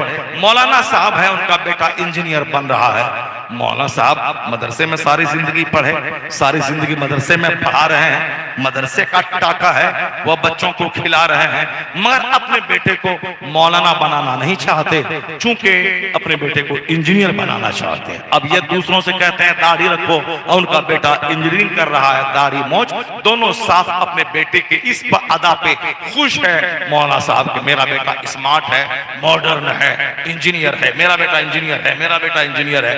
जरा इनसे मिलिए, ये अमेरिका में पढ़ता है, सुबह से लेकर शाम सबको बोलता रहता है ये मेरा बेटा है, ये चाइना में एमबीबीएस की पढ़ाई कर रहा है, चाइना में है। ये मेरा बेटा है, फिलीपींस में एमबीबीएस की पढ़ाई कर रहा है। मौलाना साहब है, अगर उनका बेटा मौलाना बन जाए, वह नहीं बोलता है कि ये अशरफा में पढ़ते हैं, ये अमजदिया में पढ़ते हैं, ये जामिअतुर रज़ा में पढ़ते हैं, ये गरीब नवाज में पढ़ते हैं, ये साहब शरीफ में पढ़ते हैं, बहुत अच्छा है, माशाअल्लाह मेरा बेटा है, बड़ा अच्छा कुरान पढ़ता है, बहुत मेहनत कर रहा है, अच्छा अदीब, अच्छा खतीब, अच्छा मुदर्रिस, अच्छा आलिम बनेगा, अल्लाह करे वली बन जाए। ये कभी नहीं चर्चा करते हैं। इंजीनियर अगर बना, डॉक्टर फिलीपींस में पढ़ रहा है, अब तो सबके सामने फोन करके हाँ बाबू आ गया है चाइना से, ये 5 साल की पढ़ाई में 3 साल कंप्लीट हो गया, 3 सेमेस्टर हो गया है, अब 2 सेमेस्टर बाकी रह गया है। अब इंशाल्लाह एमबीबीएस करके वहां से आएगा, 1 साल का कोर्स इंडिया का एग्जाम है वो दे देगा, फिर उसके बाद डिग्री उसकी पूरी हो जाएगी और मेरा बेटा एमबीबीएस डिग्री होल्डर डॉक्टर बन जाएगा।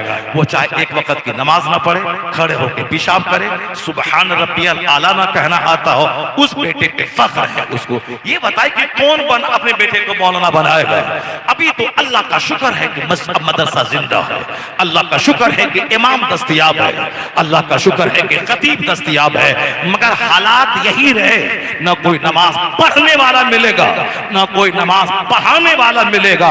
आया है बुखारी की हदीस में, अल्लाह अल्लाह कहने वाला जब दुनिया में नहीं रहेगा, उन्हीं शरीरों पे कयामत कायम होगी, आसमान फटेगा, जमीन में ज़लज़ला आएगा। अल्लाह अल्लाह कहने वाला कोई नहीं रहेगा, क्योंकि अल्लाह अल्लाह कहने वाले को लोग बेवकूफ समझेगा। अगर हम बोलेंगे अल्लाह का शुक्र है, वो सामने वाले की पेशानी पे बाल आ जाता है, ये क्या अल्लाह का नाम लेता है, ये अल्लाह का नाम लेता है। इस तरीके से अल्लाह का नाम भी डर से नहीं लेगा। हम भी जब जान जाएंगे कि बीवी को जब हम फजर की नमाज के लिए उठाते हैं, उसका भी तेवर बिगड़ जाता है और फिर वो खाना बनाना छोड़ देती है, पेट का दर्द के बहाना लेके सोई रहती है, तो हम भी 2-4 दिन शरीयत पर अमल करते हुए जगाएंगे। उसके बाद देख लेंगे घर का सारा सिस्टम बिगड़ जाता है इनके बिगड़ने से, तो हम भी उठाना छोड़ देते हैं, चलो जाओ तुम जहन्नम में। मगर अभी घर हमारा जहन्नम ना बने, बाल बच्चे हमारे जहन्नम में न जले, अभी ठीक से रहो, चलो तुमको सोना है सो, हम गए मस्जिद नमाज पढ़े अपना, तुम सो। तो अब इसी तरीके से धीरे धीरे न कोई बाप बेटे को बोलेगा, न कोई बीवी को कहेगा, न पड़ोसी पड़ोसी को कहेगा। जबकि मसला यह है कि जमात के साथ अगर पड़ोसी नमाज नहीं पढ़ता हो तो कयामत के दिन उसके पड़ोसी से पूछा जाएगा कि तुमने अपने पड़ोसी का हक अदा किया, तुमने उससे कहा कि जमात से नमाज पढ़ना वाजिब है, तर्के जमात फिस्क है, आदतन कोई नमाज छोड़े जमात से तो वह फासिक मरदूदुल शहादा है, उसकी कोई गवाही काबिल कबूल नहीं होगी, वह फासिक मरदूदुल शहादा है। या आदतन जमात का तर्क है, कोई बोलने वाला नहीं है। पड़ोसी से कहा जाएगा तुमने क्यों नहीं उससे कहा कि जमात को तर्क करना नाजायज है, जमात से नमाज पढ़ना वाजिब है। वाजिब का आदतन तर्क करने वाला फासिक मरदूदुल शहादा है। तेरी नमाज घर में नहीं होगी, तुमने क्यों नहीं कहा उससे? लोग डर के मारे नहीं बोलता, बोलेंगे लड़ाई करने लगेगा, वह बोलेगा हम जो करते हैं तुमको जो करना है करो, तुम बोलने वाला कौन होता है? यह डर के मारे हक बोलने वाला कोई नहीं रहेगा। आज अगर कोई बोल रहा है कि नमाज पढ़ना फर्ज आजम, नमाज छोड़ना गुनाह आजम, तो समझ ले गनीमत के कोई बोलने वाला है और कोई सुनने वाला है।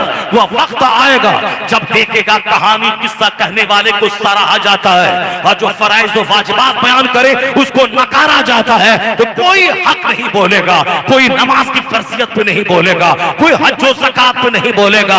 इसीलिए मस्जिदें वीरान होंगी और दरगाहें आबाद होंगी। क्यों? यहाँ ढोल बजाने में मजा आता है, कव्वाली गाने में मजा आता है, संदल का जुलूस निकालने में मजा आता है, जाहिलों के बीच में नाचने में मजा आता है। इसलिए कव्वाली बढ़ रही है, नाच बढ़ रहा है, संदल का जुलूस बढ़ रहा है, ढोल बढ़ रहा है। जब वो देखता है कि नमाज पढ़ने में टाका नहीं मिलता है, अब ढोल बजाने में टाका मिलता है, तो पीर साहब नमाज नहीं पढ़ेगा, वो ढोल बजाएगा ताकि पैसा मिले। इसलिए मुस्तफा ने कहा ये दुनिया मुर्दार है, उसके तलबकार कुत्ते हैं, लेकिन जब तक हक बोलने वाला रजा शनास रहेगा, वो चाहे मर जाए, नौकरी छूट जाए, प्रोग्राम खत्म हो जाए, बाल बच्चे भूख से बिलखने लगे, जब तक जिंदगी सलामत है वो फर्ज बोलता रहेगा, हक बोलता रहेगा, बिदअत के खिलाफ बोलेगा, सुन्नतों का राज कायम करता रहेगा। जिंदाबाद। नारे तकबीर, नारे रिसालत, मसलके आला हजरत फैजाने औलियाए किराम और उसे मुकद्दस अल्लामा डॉक्टर शहरे रज़ा साहब किबला। क्या होगा बोलने से? कोई अमल नहीं करता है तो क्या होगा बोलने से? क्या हुआ? एक शायर कह रहा था हमसे शायर कह रहा था, इसी इलाके में बहुत बड़ा जलसा हुआ था। उस जलसे में मेरी तकरीर हुई थी और लोगों ने कहा वाह माशाल्लाह, बहुत अच्छी बात आपने, बिल्कुल जमीन से लगी हुई बात आपने की। अब चूंकि उनको उतना ज्यादा नहीं रिस्पॉन्स मिला, इसीलिए उनको थोड़ी सी बोर फीलिंग हुई। चूंकि वो जानता है कि नाथ खानों को के लिए भीड़ होती है, नाथ खानों को नवाजा जाता है, तकरीर करने लोग आते हैं तो मजमा खाली हो जाता है, एक घमंड रहता है उन लोगों को। इसीलिए मगर उनको जब बाद में दिया गया और उसके बाद जब तकरीरें हो गई तो फिर लोगों ने कहा कि नहीं ठीक हुआ, पहले कुरान हदीस की बात हो गई। उसके बाद वो क्या बोलता है, जब अमल ही नहीं है तो बोलने से क्या होगा? यानी अब वो अपनी वो जो बेइज्जती हुई उस बोझ को निकालने के लिए क्या बोलता है कि अमल ही नहीं है तो अब क्या होगा, कहाँ अमल करता है। मुझको तो इतना गुस्सा आया कि मैं कहूं तुम 20 साल मदरसे में पढ़ा है और तुम 25 साल से इस्लामी स्टेज पे रहता है और तुम्हारे पास जुब्बा भी है, दाढ़ी भी है, टोपी भी है, बोल जब तू नमाजी नहीं बना तो जाहिल से क्या उम्मीद रखो? बोल जब तू अमल नहीं करता है तो तू जैसे झूठे और बेनमाजी को ये जुमला बोलने का कोई हक हासिल नहीं है कि अमल नहीं हो रहा है। जब तू स्टेज पे डेली बैठता है और जब तू नमाजी नहीं बन पाया, जबकि तू इसी स्टेज की रोजी खाता है और बाल बच्चे को खिलाता है, जब तू पर असर नहीं हुआ, जो साल में 1 दिन 2 दिन जलसे में आता है अपनी दुकान बंद करके, इस पर क्या असर होगा? पहले तुम अपने सीने का इलाज कर और जिस दिन तुम इलाज किया तुम सीधा हुआ, ये सारे के सारे सीधे हो जाएंगे। ये बेशर्मी की बातें उनको तो नहीं बोलना चाहिए, क्योंकि वो सारी जिंदगी इस्लामी स्टेज पर रह करके ही पैसा कमा के खा रहा है, उसके बावजूद नमाजी नहीं बना। तो वो सिर्फ तकरीर का असर हटाने के लिए, अपने दिल को समझाने के लिए इस तरह के जुमले बोलता है कि अमल ही नहीं है, तकरीरें हो रही हैं, अमल नहीं हो रहा है। अमल हो न हो, खिताब बंद नहीं होगा।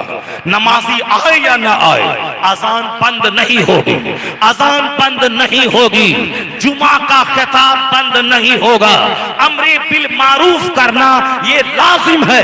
अब हमारा काम अम्रे बिल मारूफ करना है, दूसरे का काम उस पर अमल करना है। अमल अगर कोई नहीं भी करेगा तो अम्रे बिल मारूफ बंद नहीं होगा। जुमा का खिताब होता रहेगा, निकाह का खुतबा होता रहेगा, ईदैन का खुतबा होता रहेगा, अजान होती रहेगी। अगर कोई आ गया उनका भला होगा, नहीं आया अल्लाह की तकबीर और बड़ाई तो बोली जाएगी। इंसान नहीं आएगा, फरिश्तों से मस्जिदें आबाद होती रहेगी। ऐसा नहीं कि कोई नमाजी नहीं बन रहा है तो तकरीर बंद कर दीजिए, नहीं, अम्रे बिल मारूफ फर्ज है, करना पड़ेगा। एक बंदा भी आज नहीं तो कल, कल नहीं तो परसों तकरीर जो लगातार दिल से सुनता रहता है, दिल में असर कर ही जाता है। और वह बंदा जो आज सुना है कल जरूर उस पर अमल करेगा। कसूर आसमान के पानी का नहीं है जो पत्थर पर पड़ा, ढलक के नीचे आ गया, पत्थर पे फसल पैदा नहीं हुई। कसूर पत्थर का है, पानी पड़ा मगर उससे फसल पैदा नहीं हुई।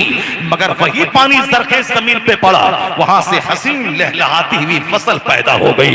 पानी एक है मगर फायदा अलग अलग है। मत बोल मौलाना की तकरीर में असर नहीं रहा, बल्कि तुम ये बोल कि मेरा दिल पत्थर क्यों हुआ है, उस पर वही पानी नसीहत का असर क्यों नहीं कर रहा है। सामने वाला शराबी तौबा करके नेक बन गया, सामने वाला बेनमाजी वही तकरीर सुन के नमाजी बन गया, सामने वाला बेनमाजी नमाजी भी बना। जो 10 साल नमाज तजा हुई है उस तजा नमाज को आधा भी वो कर रहा है। ये बता दे वही नसीहत तो थी, वही अमरे बिल मारूफ तो था, वही तकरीर तो थी। वहां साहब फर्ज भी अदा करना है, अब तजा भी पढ़ना है, और तुम सूखा का सूखा रह गया। तो तकरीर की शिकायत मत कर, अपने दिल की शिकायत करके मेरा दिल पत्थर क्यों हो गया है। और जिस दिन एहसास होगा उस पत्थर दिल को नर्म करना चाहेगा, उसी दिन खिताब उसमें घुसेगा, वहां से नेकियों की बहार पैदा हो जाएगी। लोग कहते हैं कि तकरीर में असर नहीं रहा, मौलाना लोग पैसा लेते हैं इसीलिए असर नहीं रहा, इमाम साहब लोग तनख्वाह लेते हैं इसीलिए असर नहीं रहा। फिर वही पैसे वाली बात बोलने लगता है। हजरत इब्राहिम खलीलुल्लाह के सामने फरिश्ता जब आजमाने के लिए आया, अल्लाह की तस्बीह पढ़ी, इन्होंने कहा एक बार और सुना दे। कहा अब तक तो अपने से पढ़ा था, अब तेरे कहने पे पढ़ूंगा तो क्या देगा। कहा बकरियां चर रही हैं, आधी बकरियां तुझे दे दूंगा। उन्होंने पढ़ा सुभान जिल मुल्क वल मलकूत, सुभान जिल इज्जत वल अज़मत वल हैबत वल कुदरत वल किब्रिया वल जबरूत, सुभान अल मलिकिल हय्यिल लज़ी ला यनाम वला यमूत, सुब्हुन कुद्दूसुन रब्बुना व रब्बुल मलाइकति वर रूह। जनाब इब्राहिम ने कहा आधी बकरी मैंने तुझको दे दिया, अब तू एक बार और सुना दे मेरे माबूद की तारीफ। जिस लफ्ज में तुमने मेरे माबूद की तारीफ की है एक बार और सुना दे। कहा क्या देगा अब। कहा जो बाकी आधी बकरियां हैं वो भी तुझको दे दूंगा। फिर पढ़ा उसने सुभान अज़िल मुल्क वल मलकूत, अल्लाह की तस्बीह बयान की। कहा सारी बकरियां तेरी हो गई, मगर एक बार और सुना दे, तुमने मेरे इश्क की दुनिया में आग लगा दी है, जरा महबूद का चर्चा है और कर दे। कहा अब क्या देगा। सारी बकरी तो मेरी हो गई, कहा अब क्या देगा। जनाब इब्राहिम कहते हैं बकरियां सब तेरी हो गई, एक बार और सुना दे, इन बकरियों का रखवाला चाहिए। अगर तू एक बार सुना देगा मैं तेरी इन बकरियों का रखवाला हो जाऊंगा। अल्लाह समद। आवाज आई फरिश्ते की तरफ से, इब्राहिम मुबारक हो, मुबारक हो, अल्लाह की दोस्ती मुबारक हो। मैं खुदा की तरफ से आजमाने आया था कि अल्लाह से दोस्ती का दावा कैसा है। इसको दोस्ती होती है खुदा से, इसी तरह सब कुछ लुटाने को तैयार होता है। जलील पैसा की बात करता है, पैसा देखता है, मगर जो अल्लाह का सच्चा दोस्त होता है, अल्लाह का सच्चा मुखलिस बंदा होता है, वह पैसा नहीं देखता, वह कुरान देखता है, हदीस देखता है, अल्लाह का चर्चा देखता है, मुस्तफा का चर्चा देखता है, और यही कहता है माल तो दिया हुआ उसी का था, असल माल वही है जो रब के नाम पे खर्च हो जाए। जिसका अखलाक बड़ा है, जिसका दिल कुशादा है, जिसका फिर उसकी बोली बड़ी बड़ी होती है। छोटे लोग सिर्फ माल देखते हैं, माल की बात करते हैं। क्या फायदा है जलसा कराने से, क्या फायदा है मदरसा चलाने से, क्या फायदा है यह करने से वो करने से। इतना जान लीजिए कि दुनिया चलाने वाला अल्लाह है, और कोई काम अल्लाह की मर्जी के बगैर नहीं होता है। इसको गिरा बांध के आप रख लीजिए। आया है कुरान शरीफ में, अगर सारी दुनिया मिलकर तुझको तकलीफ पहुंचाना चाहे, वो तकलीफ नहीं पहुंचा पाएगी सारी दुनिया। अगर अल्लाह तेरे साथ अच्छा सलूक करना चाहे और अगर अल्लाह तकलीफ देना चाहे, सारी दुनिया मिलकर तुझको राहत नहीं दे सकती है। ये बताइए, कुरान में आखिरी बात कह दी है, तकलीफ भी अल्लाह की तरफ से आती है, हाकिम अल्लाह की तरफ से मुसल्लत होता है। ऐसा नहीं है कि साहब किस्मत का हम बन गए, हम हाकिम बन गए, हम राजा बन गए, हम हो गए, नहीं होता है ऐसा। सारा काम सिस्टम से रिलेटेड है। कैसे रिलेटेड है? बस एक मेरी बात सुन ली छोटी सी। मुसलमान अगर अल्लाह की बात मानता है तो अल्लाह तबारक व तआला यहां उसको सेहत देता है, इसकी दुआ कबूल करता है, उसके बाल बच्चों में फरमाबरदारी देता है। जैसे एक हदीस पाक का मफहूम हिंदुस्तान की लगभग सारी मस्जिदों में वो लिखा रहता है। मफहूम क्या है? जो फजर की नमाज छोड़ता है उसके चेहरे का नूर खत्म हो जाता है। आप लोग देखे होंगे बंबई की अक्सर मस्जिदों में, और फिर वहां से जो खूबसूरत टाइप का वो जो तोहरा मिलता है अक्सर मस्जिदों में लगाया जाता है। हदीस का ये मफहूम है, जो फजर की नमाज छोड़ता है उसके चेहरे का नूर खत्म हो जाता है।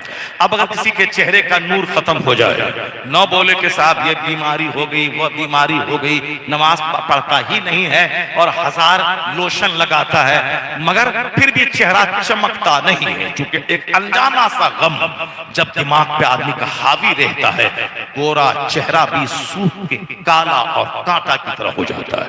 असल है फरहत, सच्ची खुशी, रिलेटेड है हुस्न और हरियाली चार्मिंग का खुशी से। दिल अगर खुश हो, मुतमईन हो तो चेहरा खुश रहता है। यहाँ दिल में बेचैनी है, इस्तराब है, घबराहट है। आज नौकरी है, कल नौकरी छूट गई तो क्या होगा, आज 10 लाख का बिजनेस हुआ, कल नहीं होगा तो क्या होगा। एक फिक्र है जो डाल दी गई है। फुज़ैल बिन अयाज कहते हैं, अगर दुनिया का माल चाहिए तो 3 चीज के लिए तैयार रहो। गम का पहाड़ सहने के लिए तैयार रहो, दुनिया की खातिर रोने के लिए तैयार रहो, सच्ची खुशी से महरूम होने के लिए तैयार हो जाओ। ऐसा नहीं होता है कि दुनिया भी मिले और जन्नत भी मिल जाए, नहीं होगा। वो दुनिया, जिस दुनिया का इस्तेमाल आखिरत के लिए होता है, वही दुनिया जन्नत ले जा सकती है। और जिस दुनिया का इस्तेमाल सिर्फ अच्छा खाने, पहनने, ओढ़ने, घर मकान पे होता है, यह दुनिया आखिरत के इनामात को काट के रख देती है। दोनों दुनिया आखिरत 2 सौतन की तरह है। हदीस में आया है कि एक की तरफ बढ़ोगे तो दूसरी नाराज होगी, दूसरी की तरफ बढ़ोगे पहली नाराज होगी। ऐसा नहीं होता कि दुनिया भी मिल जाए, आराम से खाएं पिएं, करोड़ों में खेलें और जन्नत भी हाथ से नहीं जाए, नहीं होता है। दुनिया, इसीलिए हमारे बुजुर्गों ने तकलीफों को गले लगाया, चूंकि यहाँ की तकलीफ आरजी है, वक्ती है, फानी है, प्रोविजनल है, और यहाँ जितनी तकलीफें होंगी ये सारी तकलीफ आखिरत के अजाब का कफारा बन जाएगी। तकलीफें जितनी होंगी, क़यामत के दिन अहले बला को जब उसको इनाम दिया जाएगा तो अहले आफियत कहेंगे, काश दुनिया में मेरे बदन को कैंचियों से काट दिया गया होता, ताकि जो आराम अहले बला को मिला है वो आराम का हिस्सा मुझे भी मिल गया होता। इसलिए अल्लाह कहता है, कल्ला सौफ़ तालमून सुम्मा कल्ला सौफ़ तालमून, जान जाओगे, अनकरीब तुम जान जाओगे। अभी तो जबान से बोलते हो कि हाँ आखिरत है, और दिल में शक है कि नहीं है। अल्लाह कहता है, कल्ला सौफ़ तालमून, हाँ हाँ जान जाओगे, सुम्मा कल्ला सौफ़ तालमून, फिर हाँ हाँ जान जाओगे। जब मरोगे, क़यामत कायम होगी, आंखों से जन्नत जहन्नम देखोगे, तब तो जान ही जाओगे। कल्ला लौ तालमून इल्मल यकीन, अगर तुम यकीन का जानना जानते तो कभी दुनिया को आखिरत पर तरजीह नहीं देते, कभी दुनिया के गम में आंसू नहीं बहाते, आखिरत का काम नहीं होता था, फिर भी गम तुझको नहीं होता था। अगर यकीन तरीका जानना होता तो दुनिया के आराम को आग समझते, दुनिया की तकलीफ को गले लगाते। इसके बदले में जन्नत में, आखिरत में जन्नती इनाम मौजूद है। लेकिन तुमको शक था कि होगा कि नहीं होगा, क़यामत कायम होगी कि नहीं होगी, हिसाब किताब होगा कि नहीं होगा। दुनिया ही में जन्नत और जहन्नम है, जो जैसा करता है वैसा उसको हो जाता है। अगर कोई बोलेगा दुनिया ही में जन्नत जहन्नम है, वहां कुछ नहीं है, वो काफिर है। बीवी वाला हो तो बीवी निकाह से निकल जाएगी, अब उसकी बीवी उसके लिए अजनबिया और हराम हो जाएगी। इसलिए यकीन करना होगा जैसे ये जिंदगी है, मौत है, ये दुनिया है, आखिरत है, ये सूरज और चांद है, इसके बाद मिट्टी दुनिया खत्म होने वाली है, क़यामत कायम होने वाली है। इस दुनिया से ज्यादा फैक्ट है कि आखिरत होने वाली है। अगर ये यकीन दिल में पैदा हो जाए, वो मजमे में भी डरेगा, तन्हाई में भी डरेगा, 5 स्टार होटल में डरेगा, गन्ना के खेत में डरेगा, धान के खेत में डरेगा, अमेरिका में डरेगा, बंबई में डरेगा। इसीलिए कहा गया है तकवा अल्लाह का डर दिल में बैठा ले, मजमे में भी अल्लाह का डर रहेगा, तन्हाई में भी अल्लाह का डर पैदा हो जाएगा। और यही कुरान चाहता है और यही अल्लाह चाहता है कि तेरे दिल में तकवा पैदा हो जाए, अल्लाह का डर पैदा हो जाए। और इसीलिए मुत्तकी की कब्रों पे उर्स लगता है ताकि लोग जो यहाँ आए, यहाँ धागा नहीं बांधे, तवाफ नहीं करें, सजदा नहीं करें, बाबा पैसा कौड़ी माल दे दिए, ये नहीं। यहाँ आने के बाद तकवा की भीख मांग गए।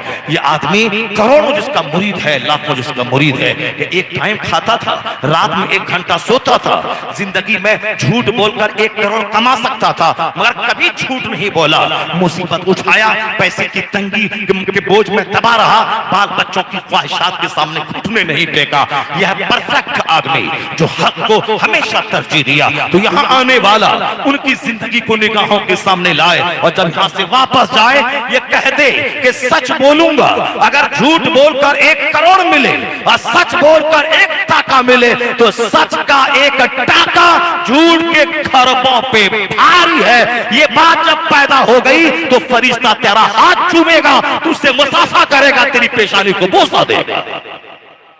ये क्वालिटी जिस दिन पैदा हो गई कि अब चाहे सच का 1 टाका हराम के 1 खरब से बेहतर है, और वो उसको गौसे पाक की तरफ प्रैक्टिकल में साबित कर दे। गौसे आजम के सामने क्या आया था कि 40 अशरफियां सोने की है, कहा था कि मैं तू झूठ बोलता तो इस सारा माल बच क्या होता। गौसे आजम के तेवर ने डकैतों को समझाया 40 की क्या हैसियत है, 40 पहाड़ भी सोने का कोई मुझको दे और कहे अब्दुल कादिर झूठ बोलो, ये पहाड़ तुमको मिल जाएगा। गौसे पाक ने उन डकैतों को समझाया 40 सिक्के की क्या हैसियत है, मैं अपनी जबान को झूठ से कभी आलूदा नहीं करूंगा। ये सच्चा कादरी वो होगा जो कादरी सिर्फ नियाज मालीदा तोशे कादरिया का हलवा नहीं खाएगा।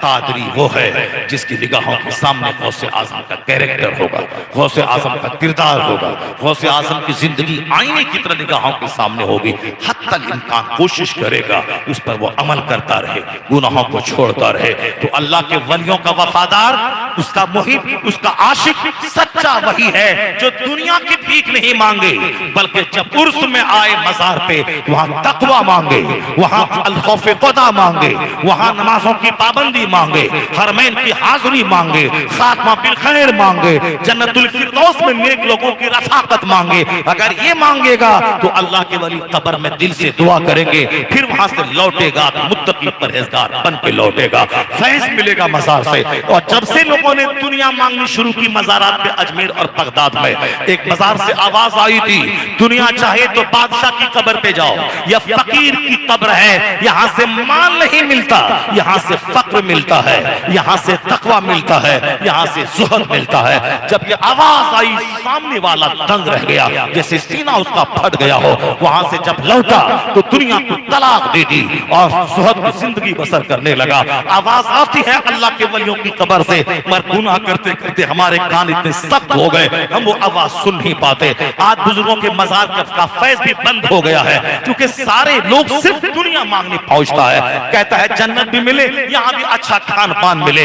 अल्लाह की खातिर कोई गाली नहीं सुनना चाहता, अल्लाह की खातिर कोई जेल नहीं जाना चाहता, अल्लाह की खातिर कोई बाल बच्चों की कुर्बानी नहीं चाहता। मदीने की एक औरत मुझ जैसे करोड़ों मर्दों पे उसका ईमान भारी है। शौहर मर गया, इन्ना लिल्लाह, बता मुस्तफा कैसे है। जवान बेटा बड़ा मर गया, कहा बोल मुस्तफा कैसे है। कहा दूसरा जवान बेटा शहीद हो गया, कहा बोल मुस्तफा कैसे है। 4 जवान बेटे शहीद हो गए और शौहर शहीद हो गया, मगर जबान पे क्या है, बताओ मुस्तफा कैसे है, उनकी खैरियत बताओ, हुजूर कैसे हैं। जब कहा गया हुजूर सही सालिम है, उनकी शहादत की खबर झूठी है, सरकार बकायदे हयात है, औरत को उसके बावजूद भी यकीन तो हो गया सरकार जिंदा है। 4 जवान बेटे की शहादत का कोई मलाल नहीं है, शौहर की शहादत का कोई गम नहीं है। वह मैदान उहद आए, मुस्तफा का दीदार किया, उसके बाद आवाज दिल से आई, कुल्लो मुसीबतिन बादका जनल या रसूल अल्लाह। जवान 4 बेटे शहीद हो गए, शौहर शहीद हो गया, कोई गम नहीं, आप सही सालिम है, मेरी सारी दुनिया सही सालिम है। ये है हदीस पाक पर अमल, ला युमिनु अहदुकुम हत्ता अकून अहब्ब इलैहि मिन वालिदिही व वलदिही वन्नास अजमईन। तुम में से कोई मोमिन कामिल हो नहीं सकता जब तक कि हुजूर की मोहब्बत औलाद से ज्यादा, वालिदैन से ज्यादा, जान से ज्यादा, सारी कायनात से ज्यादा ना हो जाए। यहाँ फजर में उठने में शाख है, मुझे मुस्तफा से प्यार है। ये कौन सा प्यार है साहब, झूठ को छोड़ने में बोझ है, मुझको मुस्तफा से प्यार है। ये कैसा प्यार है, बाप को मारना है, बाप से प्यार है, माँ को गाली देना है, माँ से प्यार है, माँ साहब हमें पीर से प्यार है, मत बोल पीर से प्यार है, मत बोल माँ से प्यार है। किरदार इतना ऊंचा रहे, इतना आराम पहुंचाओ माँ को, इतनी खिदमत करो बाप की कि जबान गूंगी रहे, समाज बोले कि फरमा बरदार बेटा देखना हो तो इसे देख ले, यानी किरदार बोलता है। यहाँ हम फला से मुरीद हैं, हम फला से मुरीद हैं, ये जबान का घमंड है, मगर खामोश रहो। बुजुर्गों ने कहा है मत बोल मैं फला का मुरीद हो, तू इतना उज्जवल, इतना रोशन, इतना अखलाक बन जा कि तुम्हें देखने के बाद लोग कहें बता तू किससे मुरीद है। जब मुरीद इतना लाजवाब है तो पीर कितना लाजवाब होगा। मुरीदों को देखकर लोग पीर को जा रहे हैं, यहाँ तो मुरीद इतना ज्यादा फासिक है कि इनको देखने के बाद बड़े बुजुर्गों की इज्जत जो दिल में होती है वो इज्जत भी निकल जाती है। वो कैसा पीर था जो अपने मुरीद को सौफ नहीं बना पाया, नर्म नहीं बना पाया, नमाजी नहीं बना पाया। मैंने सुना था बड़ा फैज है, जब तेरे अंदर उसका कोई फैज नहीं है वो तुम्हारा पीर पे फैज है, तो मेरी वजह से मेरे पीर की तरफ लोग उंगली उठाएंगे, उसकी तनकीद करेंगे। अब जरा गौर से सुनिए जो बात मैं कहने जा रहा हूं। दुनिया का सारा काम एक सिस्टम से रिलेटेड है, हमको ट्रेन भी पकड़ना है, अभी तकरीर भी शुरू नहीं हुई है, एक हदीस पाक पढ़नी है, कुरान पाक की आयत भी पढ़नी है, 2:03 भी हो गए, अब उसके बाद हमको यहाँ से जाना भी है। अल्लाह तबारक व तआला खैर फरमाए। अलबत्ता वो एक बात तो कुरान की सुना ही देता हूँ, और जब तक मैं इसको सुनाऊंगा नहीं तब तक तकरीर हमारी इनकम्प्लीट और अधूरी रहेगी। एक बार जरा जोर से बोलिए सुभान अल्लाह, हाथ उठा के बोलिए ला इलाहा इल्लल्लाह, अस्सलातु वस्सलामु अलैका या रसूल अल्लाह। हक सुनने वाला बनिए, हक पसंद बनिए, हक पर अमल करने वाला बनिए। अल्लाह के नबियों ने खाना नहीं मांगा था, हक बोला था, लोगों ने घर में आग लगा दी, लोगों ने उनको शहर से बेशहर कर दिया, जनाब इब्राहिम अलैहिस्सलाम को आग में डाल दिया। क्या बोला था, खाना दो टका दो, नहीं, कहा था सिर्फ अल्लाह पर ईमान लाओ, मुझको अल्लाह का नबी मानो, तुम मुर्दार मत खाओ, शराब मत पियो, ज़िना मत करो। हमारी ही भले की बातें कही थी, इंसान के भले की बातें की थी, लोगों ने आग में डाल दी, आग से निकल गए, फिर भी मान लेना चाहिए, नहीं माना, इराक से निकाल दिया, फिलिस्तीन चले गए। किसी पैगंबर के घर में आग लगा दी, किसी पैगंबर को ज़बह कर दिया, किसी एक दिन में बनी इस्राइल के लोगों ने 40 से ज्यादा पैगंबरों को ज़बह कर दिया, उनके घर में आग लगा दी। कसूर क्या था, कसूर कुछ नहीं था, बात सिर्फ इतनी थी कि उन पैगंबरों ने जो हक कहा था, तनकीद की थी, कौमों की बदअमली की, उस तनकीद को वो सुन नहीं पाया, तनकीद को सह नहीं पाया, इसीलिए पैगंबर को गालियां देनी शुरू कर दी। जबकि पैगंबर ने एक टाइम का खाना तक नहीं मांगा था, पैगंबर ने 1 रुपया नजराना तक नहीं मांगा था, मगर हक बोलने के बदले में लोगों ने हक सुनना नहीं चाहा, आग लगा दी घर में, वतन से बेवतन कर दिया। और उससे भी ज्यादा बर्दाश्त नहीं हुआ, एक दिन में 40 नबियों को ज़बह कर डाला। इसलिए कि वह लोग अपनी तनकीद बर्दाश्त नहीं करते थे, वो शरीरों ने। और आज भी कहानी कहो तो मजा आता है, बगैर सर पैर का नुक्ता बोलो तो मजा आता है, अल्फाज और जुमले से खेलो तो मजा आता है। बुराई की तनकीद करो, बदअमली की तनकीद करो तो मतली आती है, ऐब ढूंढा जाता है। ये उन्हीं शरीर कौमों की शरारत का एक हिस्सा है जो हक बर्दाश्त नहीं करता, तनकीद अच्छी नहीं लगती। और मालूम है आज भी अगर हक बोलने वालों को सताया जाता है तो ये मत बोलना कि ऐसा क्यों बोला था, ऐसा हो गया। यही लोग थे जो इमाम हुसैन को कहा था, मदीने में सहाबी थे, मक्के में दूसरे सहाबी थे, वो करबला नहीं गए, ये जैसे गए हैं वैसे सीखे, कौन जाने बोला था, जान को जोखिम में डालने बोला था। ये बोली उस वक्त भी लोग बोलते थे, उस वक्त भी कहते थे कि क्यों ऐसा बोला था। आज भी लोग कहते हैं क्यों ऐसा बोला था, क्यों वैसा बोला था। इसका मतलब ये शहादत कहे उल्फत में कदम रखना है।